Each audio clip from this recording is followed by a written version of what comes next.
नमस्कार, जय भारत।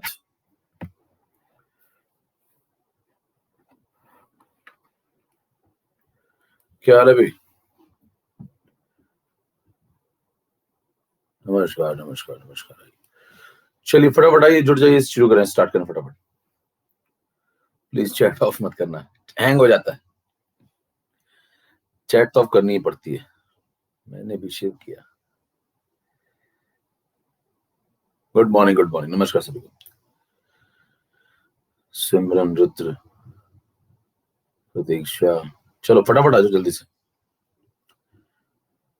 पिछली क्लास सब लोगों ने कर लिए? क्लीन शेव, दिवाली, क्या क्या लिखते रहते तुम लोग? Looking smart today. चलो भैया स्टार्ट करें, तुम लोग यार फॉर्म में आ जाते हो।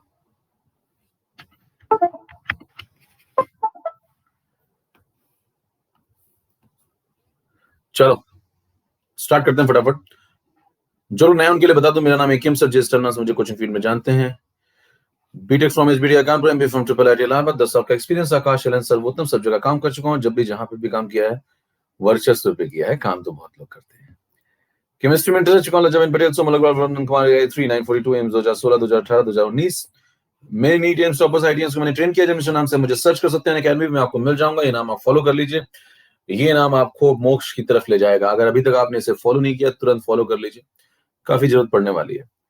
जिस स्टाइल में मेरा रेफरल कोड है, 10% आपको मिल जाएगा। अच्छा, डीपीपी मैंने आपको दी होगी। मॉड्यूल सबको मिल गया? हेलो एवरीवन, मॉड्यूल मिल गया भैया? मॉड्यूल मॉड्यूल मॉड्यूल मॉड्यूल मिला किसका? केमिकल इक्विलिब्रियम का। कहां पे मिला? कई लोगों को मिला नहीं, देखो। कहां पे मिला? बाकी जिनको मिला बताओ जरा, कहां पे मिला? कहां पे मिला? कहां पे मिला? Update section. हाँ, काफी लोगों को मिल गया। देखो, वेदांत, मधु, पल्लवी, कई लोगों को मिल गया अपडेट सेक्शन। ठीक है, तो सबको अपडेट सेक्शन में जाना है। अपडेट सेक्शन कहने कहां होता है? कोर्स पेज पे जाइएगा, वहीं पे लिखा होगा अपडेट। अपडेट पे क्लिक करिएगा, वहां आपको मिल जाएगा अपडेट सेक्शन के अंदर पूरा मॉड्यूल। ठीक, एक और बात, मॉड्यूल एक पूरा 67 68 बता दो। अभी लगाने नहीं 67 68, अभी कहां लगा रहे हो? मॉड्यूल आपको पूरा दे दिया गया। मॉड्यूल जो है, ध्यान सुनिए मेरी बात पहले, मॉड्यूल पूरे के पूरे केमिकल इक्विलिब्रियम चैप्टर का मॉड्यूल है। ठीक है, तो अभी 2-4 मेरे को मैसेज करने लगे कि मेरा ये सवाल नहीं लग रहा। वो अरे भैया, अभी पढ़ाया ही कितना है? तो अभी शुरुआत की चीजें आपको पढ़ाई, अभी आप देखिए, तो अभी आप मतलब 20 क्वेश्चन तक भी नहीं लगाना आपको भी, 20 क्वेश्चन तक भी नहीं लगाना। कह रहे मेरे को 67 बता दो, 96 बता। अरे भैया, पढ़ तो लो पहले, थोड़ा बहुत पढ़े लिखे। काइनेटिक्स का बताऊंगा मैं बाद में भी। चलिए स्टार्ट करता हूं, चैट ऑफ कर रहा हूं फटाफट। ठीक, काम चालू। एक बार सब लोग जल्दी से अंगूठा दिखा दो, काम चालू किया जाए पहले। हाँ, काइनेटिक्स का बता देता हूं, चलो काइनेटिक्स का बता देता हूं। चलिए फटाफट जल्दी से अंगूठा दिखाइए। काइनेटिक्स का आपको बता देता हूं, जो आप पूछ रहे हैं। एक बार ऐड कर लेता हूं जरा, अपलोड फाइल। हाँ, काइनेटिक्स का एक क्वेश्चन, उसका जे बता देता हूं आपको जल्दी से। ठीक है, चलिए चैट ऑफ कर रहा हूं मैं, काम चालू करते हैं हम लोग। डन, रेडी सब लोग? एक काइनेटिक्स का आपको तगड़ा जुगाड़ बताता हूं पहले। वो बात वहां पे हो नहीं पाई थी सही से, तो ये सुनिए। 68 क्वेश्चन दिख रहा है आपको? 68 क्वेश्चन विजिबल? 68 एवी दिख रहा है? एवी क्लियर बिल्कुल? ऑडियो वीडियो सब क्लियर? एवी लिख दो फटाफट जल्दी से।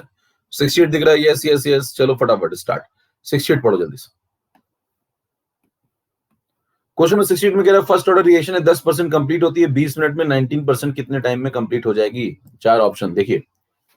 एक सवाल में काइनेटिक्स का करा देता हूं, फिर हम लोग वापस केमिकल इक्विलिब्रियम पे लौट आएंगे। ठीक है, एक जल्दी से काइनेटिक्स का क्वेश्चन करा दे रहा हूं। क्वेश्चन नंबर 68, ये केमिकल काइनेटिक्स का क्वेश्चन है। फिर वापस मैं लौट आऊंगा कहां पे? केमिकल इक्विलिब्रियम पे। ठीक है, तो जल्दी से सवाल सुनिए, फिर हम लोग आगे बढ़े। इस सवाल में आपसे कह रहा है कि जो फर्स्ट ऑर्डर रिएक्शन है, उस फर्स्ट ऑर्डर रिएक्शन में टी 10% अगर 20 मिनट है तो 19% कितना होगा? पहली चीज तो आपको ऑर्डर जो दी है वो है फर्स्ट ऑर्डर, और टी 10% आपको दिया हुआ है। और T 19% आपको बताना है, ठीक है। और T 10% की जो वैल्यू दी है वो 20 मिनट दी हुई है, और ये आपको बताना है। देखिए सवाल में क्या करना है, आप जब फर्स्ट ऑर्डर रिएक्शन का फॉर्मूला लगाएंगे तो T 10% और T 19% को डिवाइड कर देंगे, यहीं से शुरू करेंगे सवाल।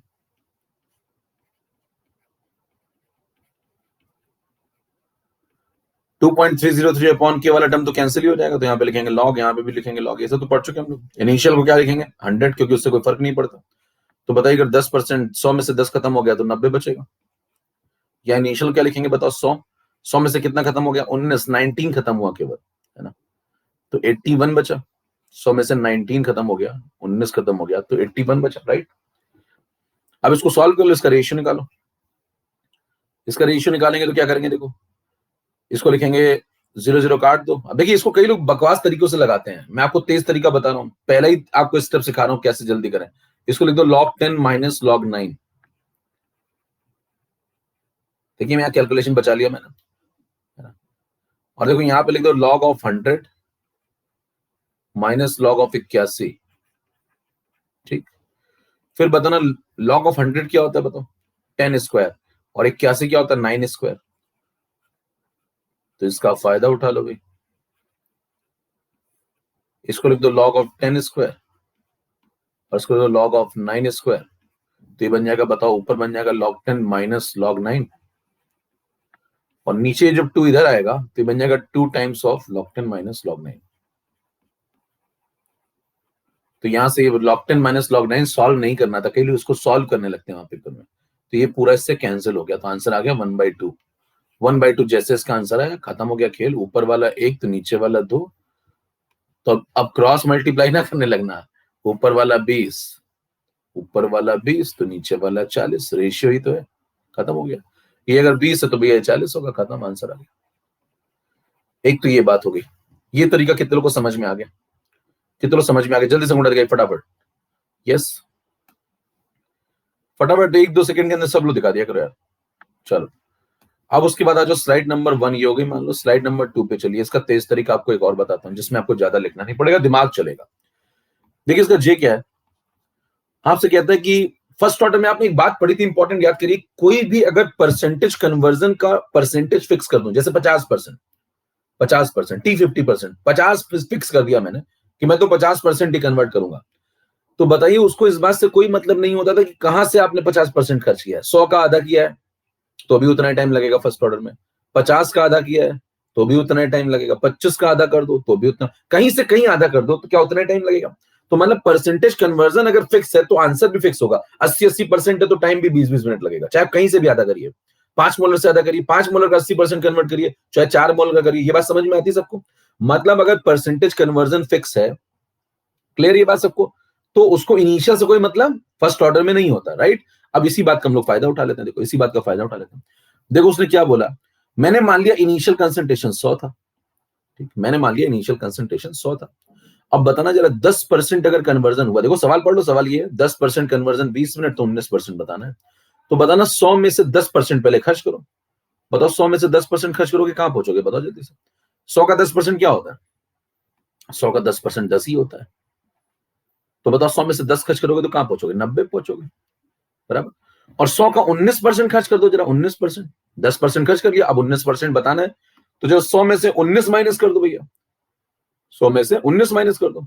तो 19 माइनस करोगे तो बताना क्या, अब यहां से सीधे 100 में से अगर 19 माइनस कर दूं तो क्या डायरेक्ट पहुंच जाऊंगा 81 पे। देखो तो अगर कोई आपसे पूछे कि ये वाला टाइम इंटरवल क्या है, ये वाला, तो क्या बोलेंगे, 100 में से कितना खर्च कर दिया, कितना माइनस किया बताओ, टोटल 19 माइनस करने का मतलब कितने परसेंट खर्च कर दिया आपने, 19%। बात समझ में आई, ये वाला टाइम आपको निकालना है, राइट। और बताना 100 में से अगर आपने 10 खर्च किया 10%, तो ये वाला टाइम आपको दिया हुआ है। क्या बात समझ में आ रही है, ये टाइम दिया है 20 मिनट। तो अगर बताओ ये पीली वाली लाइन जो है, अगर ये टाइम निकाल लूं मैं, तो क्या इसको जोड़ दूंगा इस वाले 20 मिनट में तो क्या आंसर आ जाएगा। देखो भाई हमें नीला वाला आंसर निकालना है, ये पूरा टाइम निकालना है, ये वाला टाइम, राइट, ये वाला टाइम निकालना है। और हमें बताना है ये सफेद वाला टाइम पता है, तो क्या अगर हम पीला वाला टाइम निकाल लें तो काम खत्म हो जाएगा। अब जरा पीले वाले को देखो, 90 और 81, 90 से 81 होने का मतलब कितना माइनस हुआ, 9 माइनस हुआ। और बताना 9 90 का कितने परसेंट होता है? 9 90 का कितने परसेंट? 90 से शुरू किया, 9 माइनस किया, तो 9 90 का कितने परसेंट है? 10%। तो क्या 10% कन्वर्जन फिर से हुआ है यहाँ से पीली वाली लाइन में?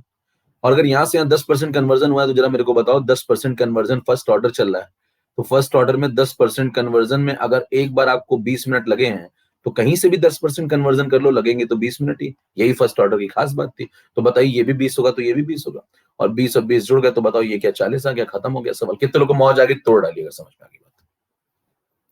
तोड़िए फटाफट। खत्म हो गया सवाल। पेन ही नहीं चलाना था साहब, जिसका दिमाग चलता है वो सीधे खत्म कर देगा ना एक लाइन में। वो क्या बोलेगा? क्या 100 से स्टार्ट करता हूं, है ना? 100 में से 10% खर्च किया तो 90 पहुंचा, और इसका 10% फिर खर्च कर दूंगा 9 तो 81 पहुंच जाऊंगा। हो गया खत्म। ये भी 20 और ये भी 20 होगा। क्यों? क्योंकि T10% तो सेम होता है। फर्स्ट ऑर्डर में काम की बात है। मौज आएगी नहीं मौज आई? मौज आई तो कीबोर्ड तोड़िए, एकदम जम जम जम जम चलना चाहिए। फिर मैं अगला फिर बताऊंगा अगली बार, बीच बीच में लाता रहता हूं, इसलिए मैं कहता हूं क्लास करते रहा करिए। कुछ लोग की रेगुलरिटी खराब हो रही है, मतलब कुछ लोग बीच बीच में क्लास करते हैं फिर गायब हो जाते हैं फिर आ जाते हैं, तो इसलिए लगातार करिए। अगर आपको मोक्ष चाहिए एकदम फिजिकल केमिस्ट्री में तो लगातार क्लास करिए सारी की सारी। चलिए 2.9 के 3 के थम्सअप आ चुके हैं, अंगूठे आ गए 3 के 3.2। क्लियर मामला? चलो भैया,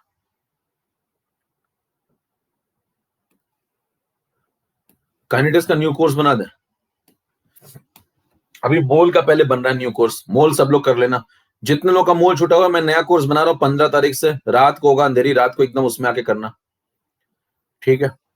एड स्लाइड 3 नंबर। चलिए अब उसके बाद हम लोग आ जाते हैं वापस केमिकल इक्विलिब्रियम। लौट आई हुई, वापस आ गए केमिकल इक्विलिब्रियम पे। बताना केमिकल इक्विलिब्रियम में क्या आपको सारे ग्राफ पढ़ा दिए गए थे? डन? हाँ भाई ग्राफ पढ़ा दिए गए थे, बताओ जल्दी से बताओ, ग्राफ पढ़ा दिए गए थे? यस, ठीक है। हम लोग अब आगे बढ़ते हैं। कुछ केसी के क्वेश्चन, एक वो सवाल लगवा दिया था कि आगे जाते समय और पीछे आते समय कहीं से भी स्टार्ट कर सकते हैं, हो गया था वो वाली बात, ठीक है? चलो अब हम लोग आगे बढ़ते हैं। अगला पॉइंट है आज जो हम लोग आज पढ़ने जा रहे हैं, एक तरीके से मेरे ख्याल से लेक्चर नंबर 3 होगा ये, लेक्चर नंबर 3 होगा ये। तो यहाँ पे जो आज हम लोग पढ़ने जा रहे हैं वो है टाइप्स ऑफ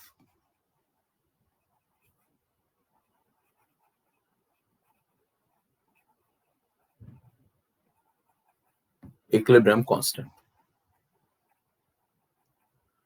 देखिए इक्विलिब्रियम कांस्टेंट लोग केवल 2 ही पढ़ते हैं, लेकिन रियलिटी में इक्विलिब्रियम कांस्टेंट होते हैं 3।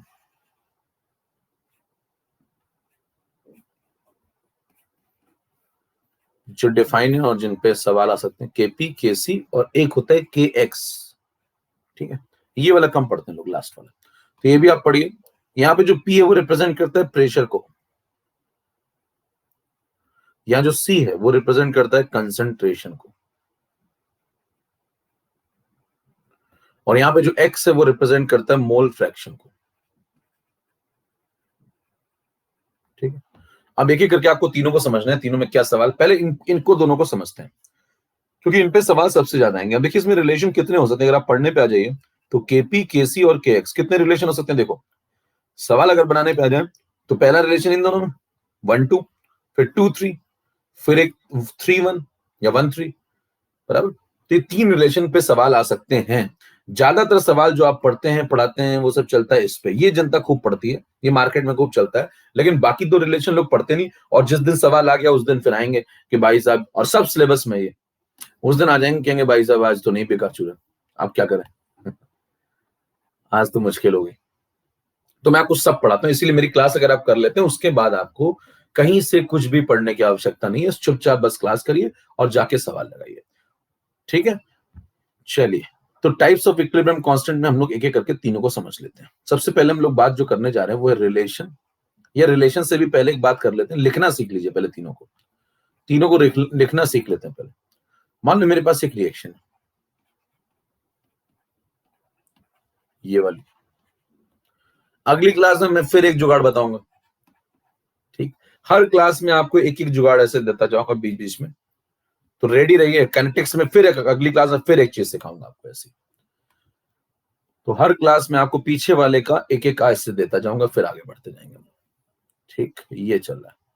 मान के चलिए सब लोग अभी गैसियस है, कुछ भी लिखा नहीं मैंने एक्स्ट्रा, तो सब गैसियस है। ठीक, आज कह रहा है इसका केपी डिफाइन करो, इसका केसी डिफाइन करो भाई, और इसका केएक्स डिफाइन करो। लिखते कैसे, पहले लिखना सीखिए। देखिए केपी जब लिखेंगे तो आप यहाँ पे आप सबके पार्शियल पे, जैसे केसी लिखते हैं तो क्या लिखते हैं बताओ, सबके कंसंट्रेशन। तो केसी लिखते समय क्या लिखते हैं, concentration of C to the power C, concentration of D to the power D, concentration of A to the power A, concentration of B to the power B. ये लिखते हैं हम लोग केसी। फिर बताओ जब हम लोग केपी लिखेंगे तो क्या लिखेंगे, जहां जहां कंसंट्रेशन वहां पार्शियल प्रेशर, पी का मतलब यहाँ प्रेशर है।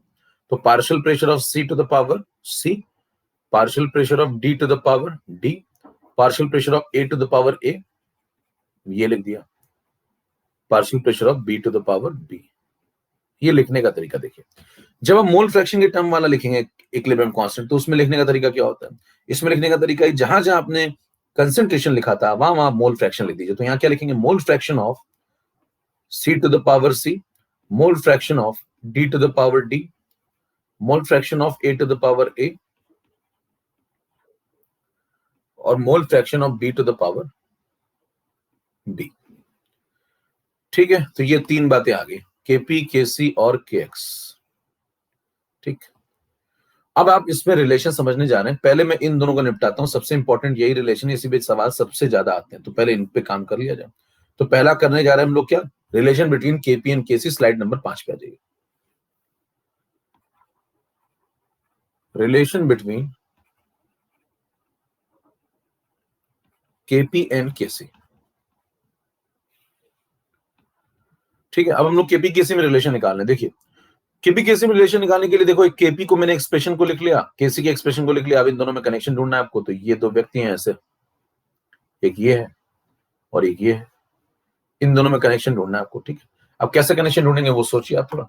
अब सोचने के लिए क्या करेंगे, देखो इसमें पी का टर्म आ रहा है, इसमें सी का टर्म आ रहा है कंसंट्रेशन का, तो प्रेशर को कंसंट्रेशन से कनेक्ट करना होगा। तो बताओ अगर गैसियस सब्सटेंस है तो उसको आइडियल मान लेंगे, और आइडियल गैस के लिए बताओ पीवी इक्वल टू एनआरटी चलाएंगे।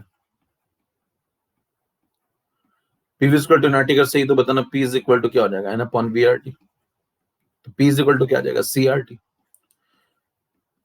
तो ये इक्वेशन आप गैस के ऊपर लगा सकते हैं। फिर रिलेशन निकालते समय आगे बढ़िए, क्या करेंगे बताओ। गैस अगर मान लो मैं इसको इस इक्वेशन में लगाना चाहूं, जैसे ये देखो इक्वेशन लिखी हुई है, एक कंटेनर, उसमें ये रिएक्शन चल रही मान लो। अब कंटेनर में ये रिएक्शन चल रही, तो मेरे को ये बताओ कि जो PV is equal to nRT या P is equal to CRT है, ये किस पे लगेगा, ये ए पे लगेगा या बी पे लगेगा या सी पे लगेगा इंडिविजुअली, या डी पे लगेगा इंडिविजुअली, या फिर पूरी वेसल पे लगेगा, केवल किस पे लगेगा individually. A B C D कौन फॉलो करेगा इसको, ए फॉलो करेगा इंडिविजुअली, या बी करेगा, या सी करेगा, या डी करेगा, या पूरी वेसल करेगी, इनमें से कौन करेगा, या सब करेंगे या कोई नहीं करेगा, बताइए जरा। पीवी इक्वल टू एनआरटी कौन फॉलो करेगा, कंटेनर में ये रिएक्शन चल रही है। तो जवाब है कि सब करेंगे। ध्यान सुनिए, जवाब है कि सब करेंगे। इंडिविजुअल लोग अगर नहीं करेंगे तो वेसल कैसे करेगी। बेसिक कंसेप्ट थोड़ा सुधारिए अपने, क्योंकि ये अगर नहीं सुधरेंगे तो आगे चल के आप कोई ना कोई क्वेश्चन कंफर्म गलत करके आएंगे, आज नहीं तो कल मोल कंसेप्ट में कहीं गलत करके आएंगे। तो अगर आपसे कोई पूछे कि बताइए पीवी इक्वल टू एनआरटी इस कंटेनर के अंदर चल रही है इतनी गैसेस, तो कौन फॉलो करेगा, तो आप कहेंगे सब फॉलो करेंगे, सारे ही फॉलो करेंगे, राइट। अब सारे ही फॉलो करेंगे तो कैसे, देखिए एक कंटेनर है मान लो, उस कंटेनर के अंदर ये रिएक्शन चल रही है, एक कंटेनर है उसके अंदर ये रिएक्शन चल रही है। ठीक, तो बताइए जब ये रिएक्शन, अच्छा क्लोज कंटेनर लेना ही पड़ेगा आपको, कंटेनर क्लोज तो करना पड़ेगा। क्यों कंटेनर क्लोज करना पड़ेगा, अगर गैसियस सब्सटेंस है आप कंटेनर क्लोज नहीं करेंगे तो भाग जाएंगे तो रिवर्सिबिलिटी नहीं आएगी, तो केसी के पे निकालोगे कहां से।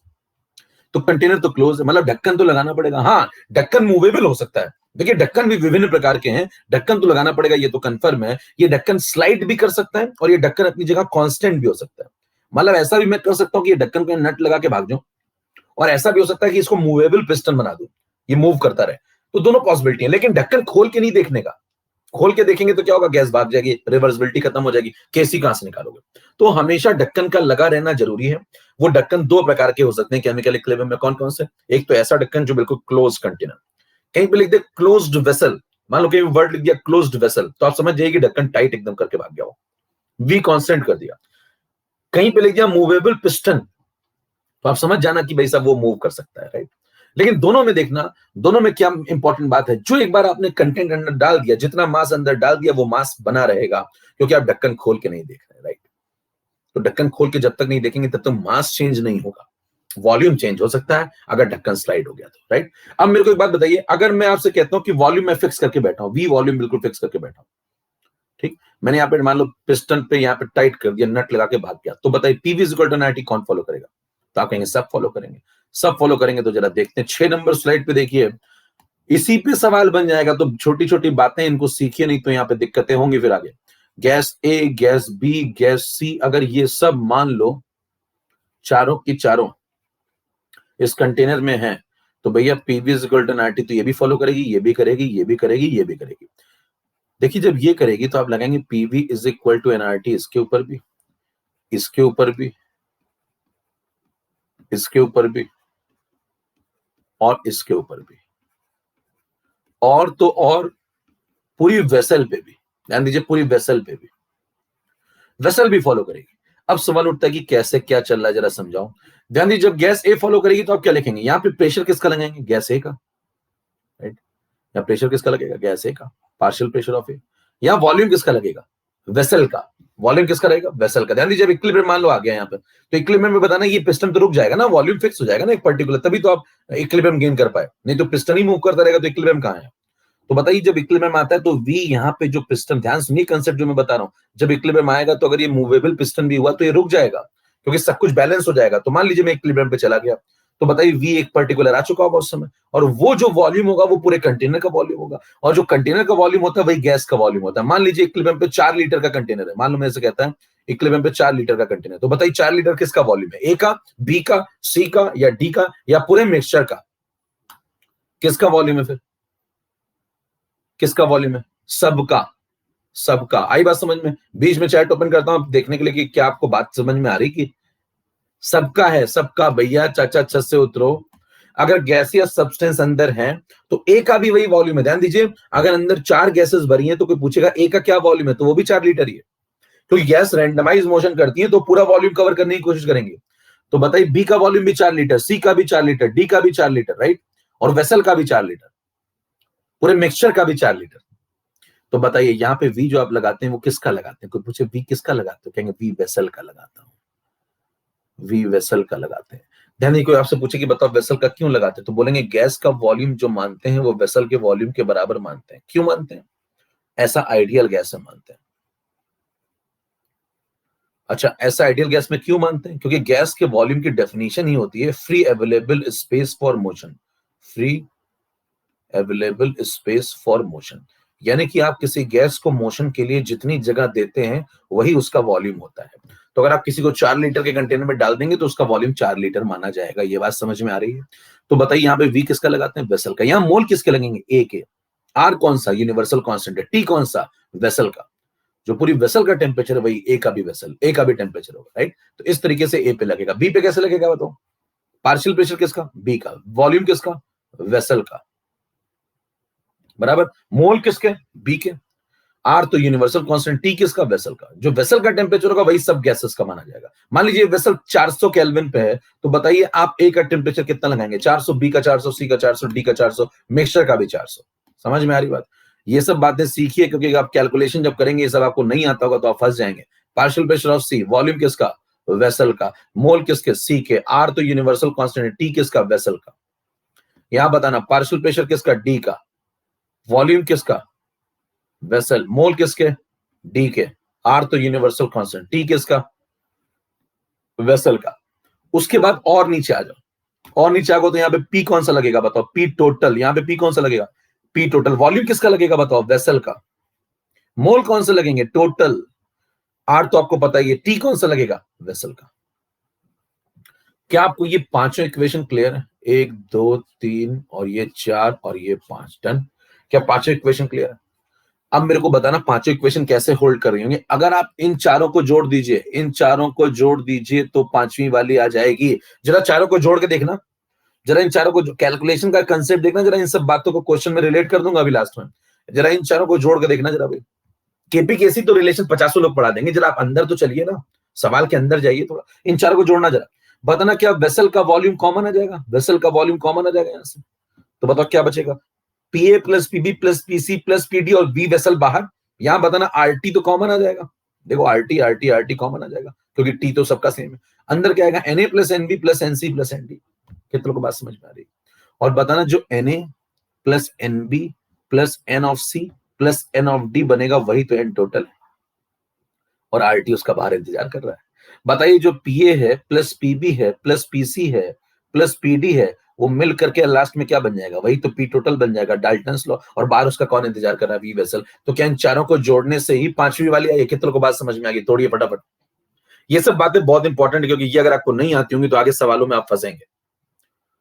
क्लियर? तो छोटी छोटी बातें आपको क्लियर होनी चाहिए, बेसिक कॉन्सेप्ट पे ध्यान दीजिए। डन? फटाफट यार अंगूठा दिखाया करो, 1 2 4 5 सेकंड में सब दिखा दिया करो जितने हो। चलो, उससे मेरे को समझ में आया था कि आप तक बात पहुंच रही है। चलिए आगे बढ़ते हैं। ठीक है, अब 6 नंबर के बाद 7 नंबर पे फटाफट पहुंचिए।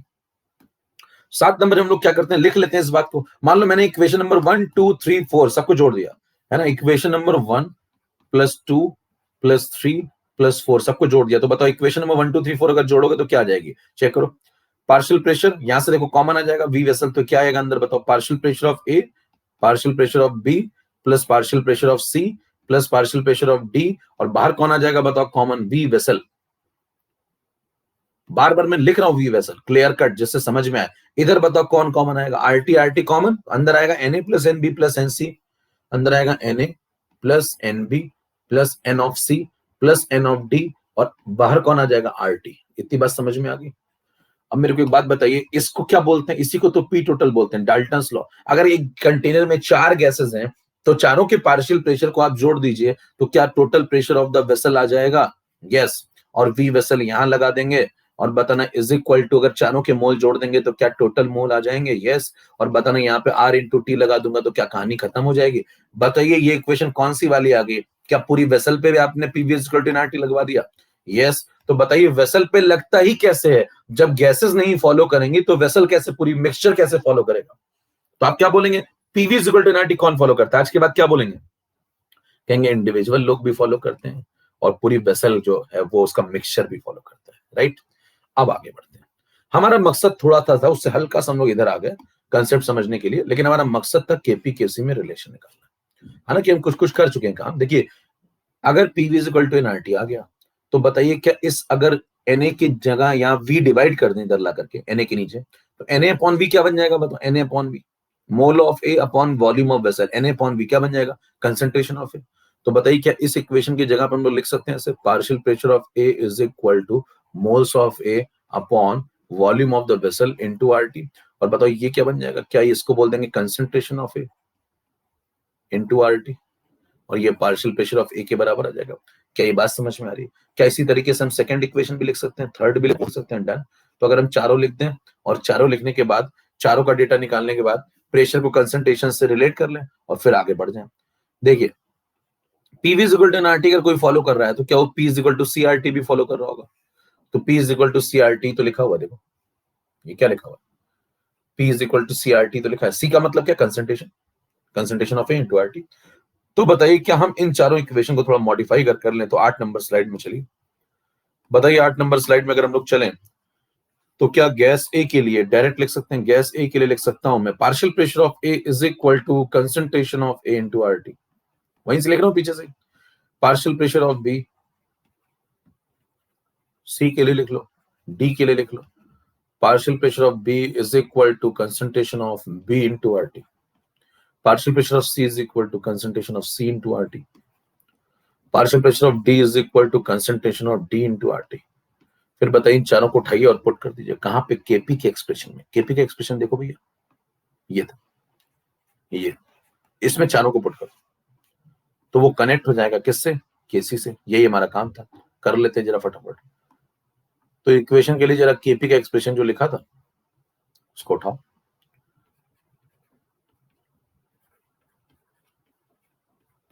इससे फटाफट पुट कर दो।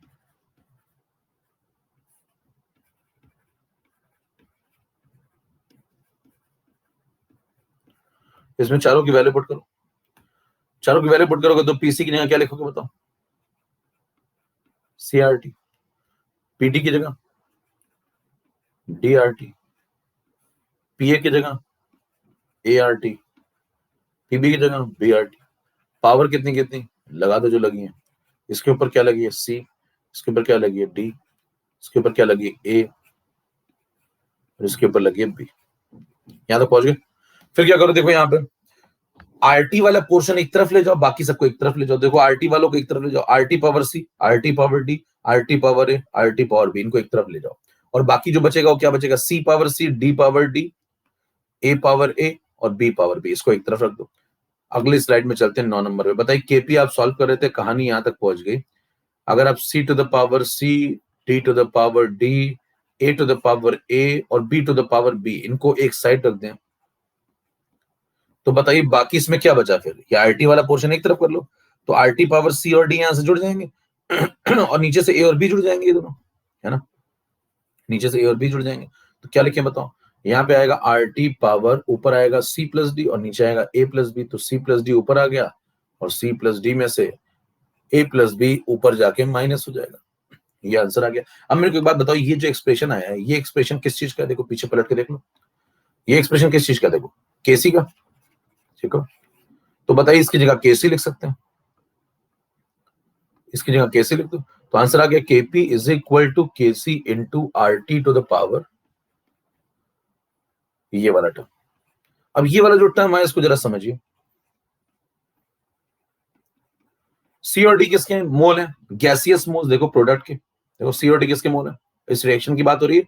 तो सी और डी किसके, गैसियस मोल्स प्रोडक्ट के, और ए और बी किसके मोल्स हैं, गैसियस मोल रिएक्टेंट के। तो प्रोडक्ट माइनस रिएक्टेंट ही तो कर रहे एक तरीके से। और इसी को आगे चल के हम लोग क्या बोल देते हैं, डेल्टा एन। पहले भी बोल चुके हैं एक बार हम लोग, इसी को क्या बोलते हैं, डेल्टा एन। और क्योंकि गैसियस लोगों के लिए आप काम कर रहे हैं, तो आप क्या बोलेंगे, K C R T to the power delta N, और डेल्टा एन के नीचे छोटा सा क्या लगा देते हैं, जी। जी का मतलब आप ये सब जो लिख रहे हैं वो किसके मोल कंसिडर कर रहे हैं, गैस के। तो ये आ गया Kp is equal to Kc R T delta N G, ये एक्सप्रेशन। कितनों को यहां तक की बात पूरी समझ में आ गई?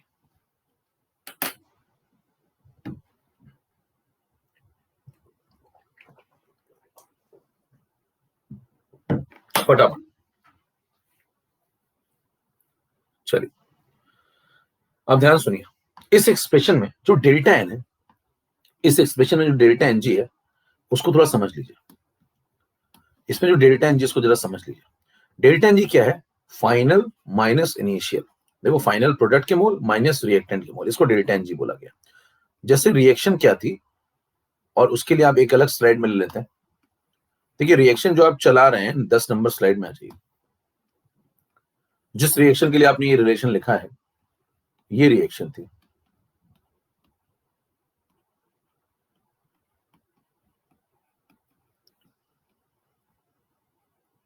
ठीक है, ये रिएक्शन थी। अच्छा एक कोई लिख रहा था वन मोर टाइम, एक बार और बताओ। तो भैया एक बार बताने से अच्छा, मैं एक बार बताऊंगा तो आप सबका टाइम वेस्ट होगा। मैंने बता दिया, आप इसको 10 बार सुन सकते हैं। भाई मैं यहाँ पे बताऊंगा तो यही जो रिकॉर्डेड है इसी को दोबारा बोलूंगा, तो इससे थोड़ा टेक्निकल दिमाग लगा लीजिए। इसी को जा करके दोबारा घर में सुन लेना एक बार। जब दोबारा घर में सुन लोगे तो वही एक बार मैंने फिर से बता दिया है। मैंने तो 100 बार बता दिया है, आप इसी को रिवाइंड करके, एक गाना मैंने गा दिया, आप उसको 100 बार सुन लीजिए, तो मैं 100 बार ही तो गाना गा रहा हूं आपके लिए। तो उससे क्या होगा, थोड़ा सामान्य ज्ञान अगर आप अपना लगाएंगे तो आपका भी समय बचेगा, मेरा भी बचेगा और समाज का भी बचेगा, हम सबका फायदा होगा। बात समझ में आ गई? समझ रहे हैं मतलब? तो मतलब ऑनलाइन क्लास का यही फायदा है कि मतलब आप ये मत बोलिए एक बार और बता दो, इससे अच्छा है एक बार आप और सुन लीजिएगा। मैं तो बता चुका हूं सैकड़ों बार, मतलब एक बार का मतलब सैकड़ों बार, ठीक है।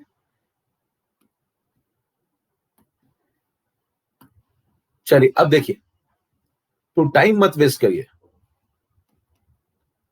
डेल्टा एनजी को क्या लिखेंगे बताओ, C plus D minus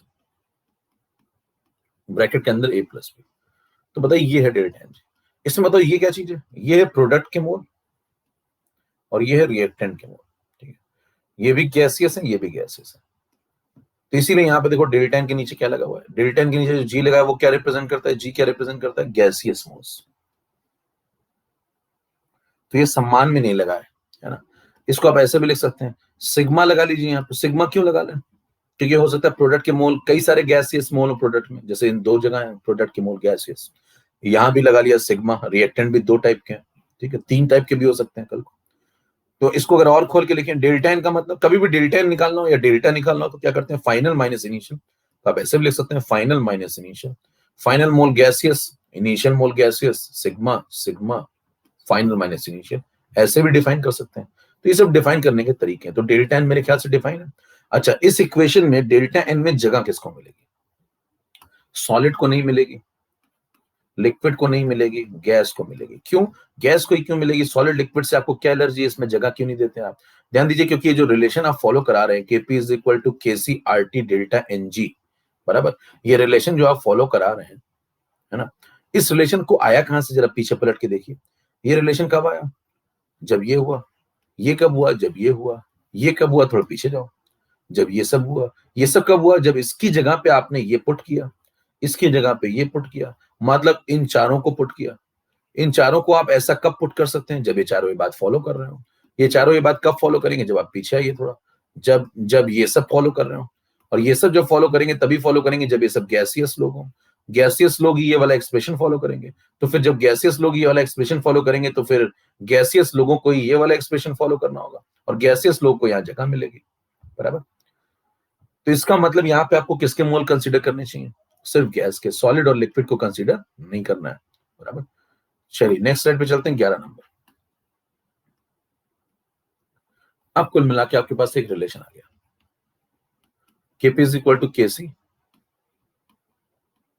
RT to the power delta Ng।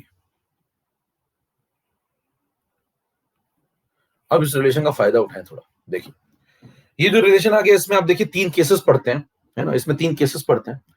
Case number 1 क्या बोलते हैं, केस नंबर 2 क्या बोलते हैं, जरा देखिए।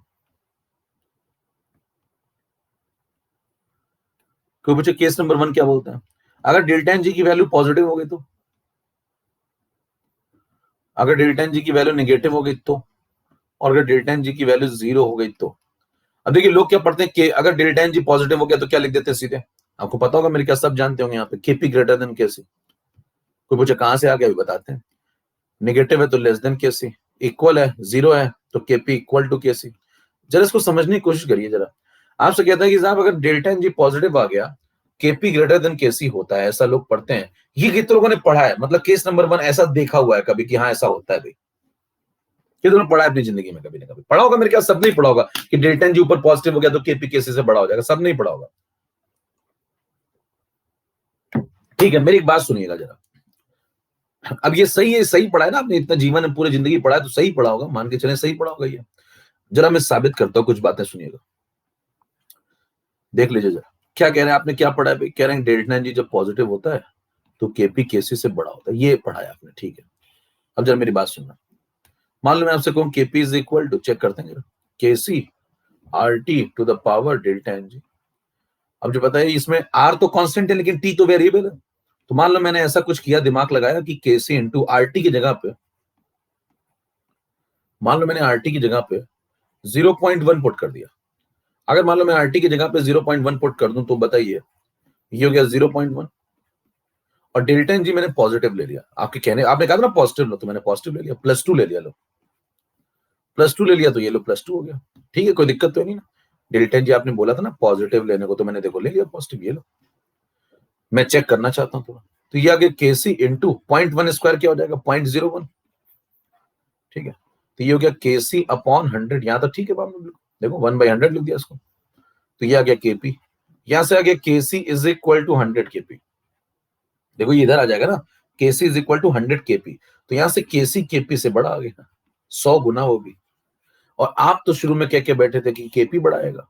मैंने प्रूव कर दिया कि उसी केस में, डेल्टा एन जी पॉजिटिव वाले केस में बात कर रहा हूं, देख लीजिए। मैंने कहा उसी केस में मैंने प्रूव कर दिया कि केसी बड़ा आ रहा है, लो।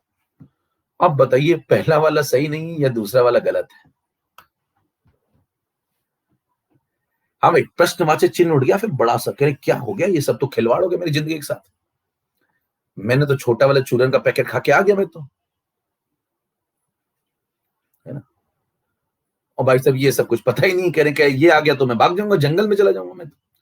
अब ध्यान सुनिए, ये वाला गलत नहीं है। आप कह रहे हैं गलत है तो गलत क्या है, साबित करो ना क्या गलत है। ये 0.1 लगा दिया ना मैंने, आरटी को डाल दिया मैंने 0.1, क्या कर लोगे, कैलकुलेशन किया है ना, गलत कैसे? गलत तो कुछ भी नहीं है, लेकिन ये हाइपोथेटिकल है, रियल नहीं है। ध्यान दीजिए, वास्तविकता और गलत में थोड़ा अंतर होता है। आप किसी को, आपको कुछ दिख नहीं रहा, वास्तव नहीं लग रहा, इसका मतलब जरूरी नहीं कि वो गलत हो सकता वो हो, आपको दिखता ना हो, बराबर। तो आप कहेंगे ये वास्तविकता नहीं है, रियलिटी नहीं है। रियलिटी क्यों नहीं है? रियलिटी क्यों नहीं, सुनिएगा ध्यान से। देन आप उससे कहेंगे कि साहब आरटी की वैल्यू जो आपने 0.1 लगाई है ना, ये प्रैक्टिकली नहीं पॉसिबल। क्या बोलूंगा, शब्दों का इस्तेमाल देखिए, प्रैक्टिकली नहीं पॉसिबल है, प्रैक्टिकली नॉट पॉसिबल। जीवन सुना ही नहीं ऐसा कुछ। मैंने तो ये पढ़ा था, मेरे मास्टर ने नारे लगवाए थे, बढ़िया आप लोग आगे बढ़ जाते थे। अब तक तो मेरा कोर्स खत्म हो जाता, नया चैप्टर चालू कर लेते हम लोग, फिर अगले साल आके पढ़ते। तो बताइए आरटी की वैल्यू 0.1 प्रैक्टिकली पॉसिबल नहीं है। कोई पूछेगा कैसे नहीं पॉसिबल है, समझाओ, थोड़ा समझाओ। तो आप उसको कहेंगे कि भाई साहब देखो, आर इंटू टी जब आप लगाते हैं तो टेम्परेचर केल्विन में लगाते हैं। आर की वैल्यू आपने लगाई 0.0821 मान लो, या 0.08 ही ले लो, चलो अप्रॉक्स लगा लो, 0.08 लगा लो। अब मेरे को एक बात बताओ, तो टी क्या लगाओगे? अगर आप मान लीजिए कोई रिएक्शन करवा रहे हैं, अमोनिया बन रही है, कोई भी रिएक्शन हो रही है धरती की, 50 रिएक्शन आप पढ़ेंगे, तो बताइए 25 डिग्री रूम टेम्परेचर होता है। इसी इससे तो इसके आसपास या इससे तो ऊपर ही रहोगे ना यार। अब 12 डिग्री थोड़ी रिएक्शन कराओगे बैठ के वहां, रूम टेम्परेचर से ऊपर थोड़ा आसपास या उसके ऊपर। तो बताइए 25 डिग्री भी अगर देखें तो 298 केल्विन होता है। तो अगर इसके आसपास भी चले तो 300 केल्विन भी ले लिया मान लो, 27 डिग्री भी मान ले, बहुत कम टेम्परेचर मान लो मैं, 27 डिग्री देखिए 25 के आसपास रूम टेम्परेचर, बहुत जरा सी हीटिंग करिए। तो अगर इसको 300 भी ले लें मान लो, 300 केल्विन, केल्विन लगाते हैं यहाँ पे, तो भाई बताइए आंसर कितना आ रहा है? 300 इंटू 8 24, और 2 डेसिमल लगाया तो 24, तब भी आंसर क्या 1 से बढ़ा रहा है? मतलब आप सोचिए इतना छोटा टेम्परेचर आप लगा रहे हैं 300 298 जैसा, तो भी आंसर 1 से बढ़ा रहा है, बराबर। अगर आप यहाँ 100 केल्विन भी लगाएंगे ना, 100 केल्विन भी, 100 केल्विन, डिग्री नहीं केल्विन, बराबर, तो भी ये देखिए 8 बनेगा, तब भी 1 से बढ़ाएगा। तो माना प्रैक्टिकली सोचिए आप 300 केल्विन से नीचे कितना जाओगे भाई? रिएक्शन 25 डिग्री 27 डिग्री, इससे नीचे मान लो 22 डिग्री कराओगे क्या रिएक्शन? क्या आप 100 केल्विन पे कराओगे क्या? -100 केल्विन का मतलब समझ लो, उसमें 273 माइनस करो, -173 डिग्री, उस पर रिएक्शन कराओगे क्या? तो बताइए अगर इसको आप 100 भी लेते हैं तो भी 1 से बढ़ाएगा। तो क्या आरटी हमेशा हर हाल में प्रैक्टिकली 1 से बड़ा ही होता है? तो आप उससे कहेंगे भाई साहब आरटी 1 से बड़ा ही होता है, आरटी 1 से छोटा तो प्रैक्टिकली पॉसिबल ही नहीं है। कितनों को बात समझ में आ गई? कितनों को बात समझ में आ गई? तो आप क्या बोलेंगे? कहेंगे भाई साहब ये हाइपोथेटिकल केस है, ये जो केस है ये कैसा है? ये हाइपोथेटिकल है, it is not the real case. Hypothetical case में आप ऐसा कह सकते हैं, लेकिन रियल केस में आप इसको काट देंगे, कहेंगे ऐसा नहीं होता है। तो रियल केस में आप क्या कहते हैं? कहते हैं आरटी को 1 से बड़ा लगाओ, बराबर। बात समझ में आ गई? बात कितनों को बात समझ में आ गई? Done done done done. तो कंसेप्ट पे चलिए, ऐसे नारे मत लगाया करिए मैं तो याद कर लेता हूं, है ना।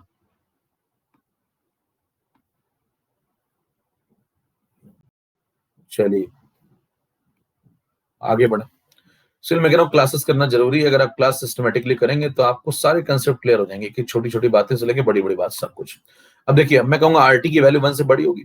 अब अगर आरटी की वैल्यू जनरली आप 1 से बड़ी लेते हैं, तो आप 1 से बड़ा कुछ सोचिए और फिर जरा चेक करिए, तो कोई दिक्कत नहीं आएगी। फिर कभी दिक्कत नहीं आएगी। देखो अगर आरटी 1 से बड़ा कुछ सोचो आप, Kp is equal to Kc RT to the power delta N G, ऐसा सोचो कि आरटी 1 से बड़ा है। अब मान लो आरटी की वैल्यू आपने 30 ले ली सपोज, है ना। आरटी की वैल्यू अगर मान लो मैंने 30 लगा दी, अब बताओ आरटी 1 से बड़ा है? और 1 से बड़ा लगा के देखो, आप चेक करो, कोई दिक्कत नहीं है कि केसी यहाँ लगाया 30, डेल्टा एन जी आप पॉजिटिव सोच लो, तो डेल्टा एन जी मान लो +2 है, तो यहाँ +2 लगा दो। अब चेक करो आराम से, एकदम मजेदार आएगा। केसी और ये 900, तो देखो केपी केसी से बड़ा आ रहा है। ये जनता पड़ती है, लेकिन उसके पीछे का पूरा खेल नहीं देखती। तो आरटी 1 से बड़ा जब होगा तब ये चीज बिल्कुल सही है। क्लियर मामला? तो मेरे ख्याल से ये बात समझ में आ गई कि आरटी जनरली प्रैक्टिकली 1 से बड़ा ही होगा ना भाई। और अगर प्रैक्टिकली 1 से बड़ा होगा, इसलिए ये काम चलता रहता है, धड़ल्ले से बिक रहा है मार्केट में, गलत कभी होता नहीं है सवाल। और लोग कहते हैं कि मैं तो ज्यादा पढ़ता नहीं, ऐसे लिख के इसी स्लाइड पे खत्म हो जाते हैं, फिर सवाल लगाते हैं। बताइए इसका उल्टा कर दूं, डेल्टा जी नेगेटिव कर दूं, जितना समझ में आ रहा होगा। जब डेल्टा जी पॉजिटिव है तो अगर ये बड़ा है, तो जब डेल्टा जी नेगेटिव होगा तो ये छोटा हो जाएगा, ऑब्वियस बात। और जब डेल्टा जी 0 कर दोगे, तो यहाँ पावर अगर 0 हो गई तो आरटी पावर 0 1 हो जाएगा, तो केपी केसी के बराबर हो जाएगा। एक और बात सुनिए, बताइए जब डेल्टा एन जी 0 हो जाएगा, जब डेल्टा एन जी 0 हो जाएगा, अच्छा यूनिट ऑफ केपी क्या होता है, यूनिट ऑफ केसी क्या होता है, जरा उस पर भी चर्चा कर लेते हैं। यूनिट ऑफ केसी क्या होता है? यूनिट ऑफ केसी होगा मोलैरिटी टू द पावर केसी क्या होता है? मोलैरिटी मोलैरिटी मोलैरिटी और ऊपर जब बनेगा डेल्टा एन जी, तो molarity power delta N G. और यूनिट ऑफ केपी बता दो जरा क्या होगा। तो अब यूनिट ऑफ केपी में बताएंगे कि हर जगह प्रेशर प्रेशर आ जाएगा, और लास्ट में प्रेशर के ऊपर क्या पावर बनेगी? Delta N G. तो pressure power delta N g, जैसे ATM power delta N g या torr power delta N G, ऐसा। अब मेरे को एक बात बताओ, लास्ट वाले केस में तुमने कहा केपी केसी के बराबर हो गया। अब अगर केपी केसी के बराबर हो गया तो इसकी यूनिट अलग, मोलैरिटी इसकी यूनिट अलग, एटीएम, तो फिर सेम कैसे हो गए? अलग अलग यूनिट वाले सेम कैसे हो गए? तो आप कहेंगे दोनों यूनिट छोड़ के आए होंगे। जब डेल्टा एन जी 0 हो जाएगा तो बताइए दोनों बराबर कैसे हो गए अलग अलग यूनिट वाले? तो आप क्या बोलेंगे? दोनों व्यक्ति यूनिट लेस हो जाते हैं। दोनों व्यक्ति कैसे हो जाते हैं? वो कहता है मैं अपनी यूनिट छोड़ाता हूं, तुम अपनी छोड़ाओ, फिर हम दोनों एक हो जाएंगे। तो अगर दोनों बराबर होते हैं तो सिर्फ तभी बराबर हो सकते हैं जब दोनों यूनिट अपनी अपनी छोड़ करके आए। यूनिट छोड़नी पड़ेगी भैया, तभी तो बराबरी करोगे। अपना अपना घर छोड़ के आओ तब मिलते हैं। समझ पा रहे मामला? तो अगर बराबर होना है आपको तो यूनिट छोड़ के आनी पड़ेगी, नहीं तो एक कहेगा मेरी मोलैरिटी वाली तुम्हारी एटीएम वाली, हम दोनों एक कैसे हो सकते हैं? बराबर, यूनिट छोड़ के आना पड़ेगा। क्लियर? चलिए आगे बढ़िए। कुछ तो कमेंट बॉक्स में कुछ भी लिखते रहते हैं, इनको मौका मिल जाए ना। चलो आगे बढ़े। अब चले 15 नंबर स्लाइड की तरफ भैया, जरा सवालों की तरफ आप बढ़े। कंसेप्ट रेडी हो गया अपना? अब मैं सुनिए आपको केस नंबर 1 लिखा है। केस नंबर 1,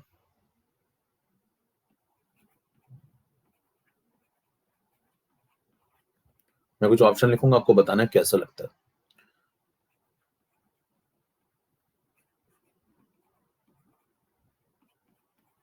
अच्छा, कभी भी नीचे लिखना भूल जाऊं तो आप समझ लीजिएगा जब तक मैं कुछ नया नहीं लिख रहा हूं तो मान के चलिए कि ऐसी ऐसी लिखा हुआ है।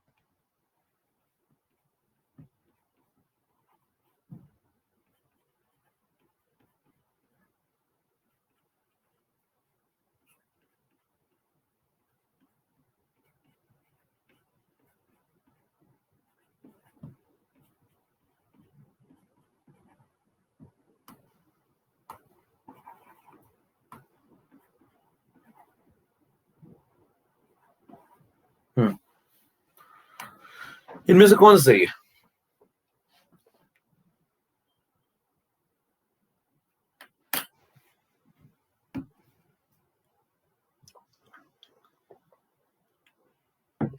सब सही है,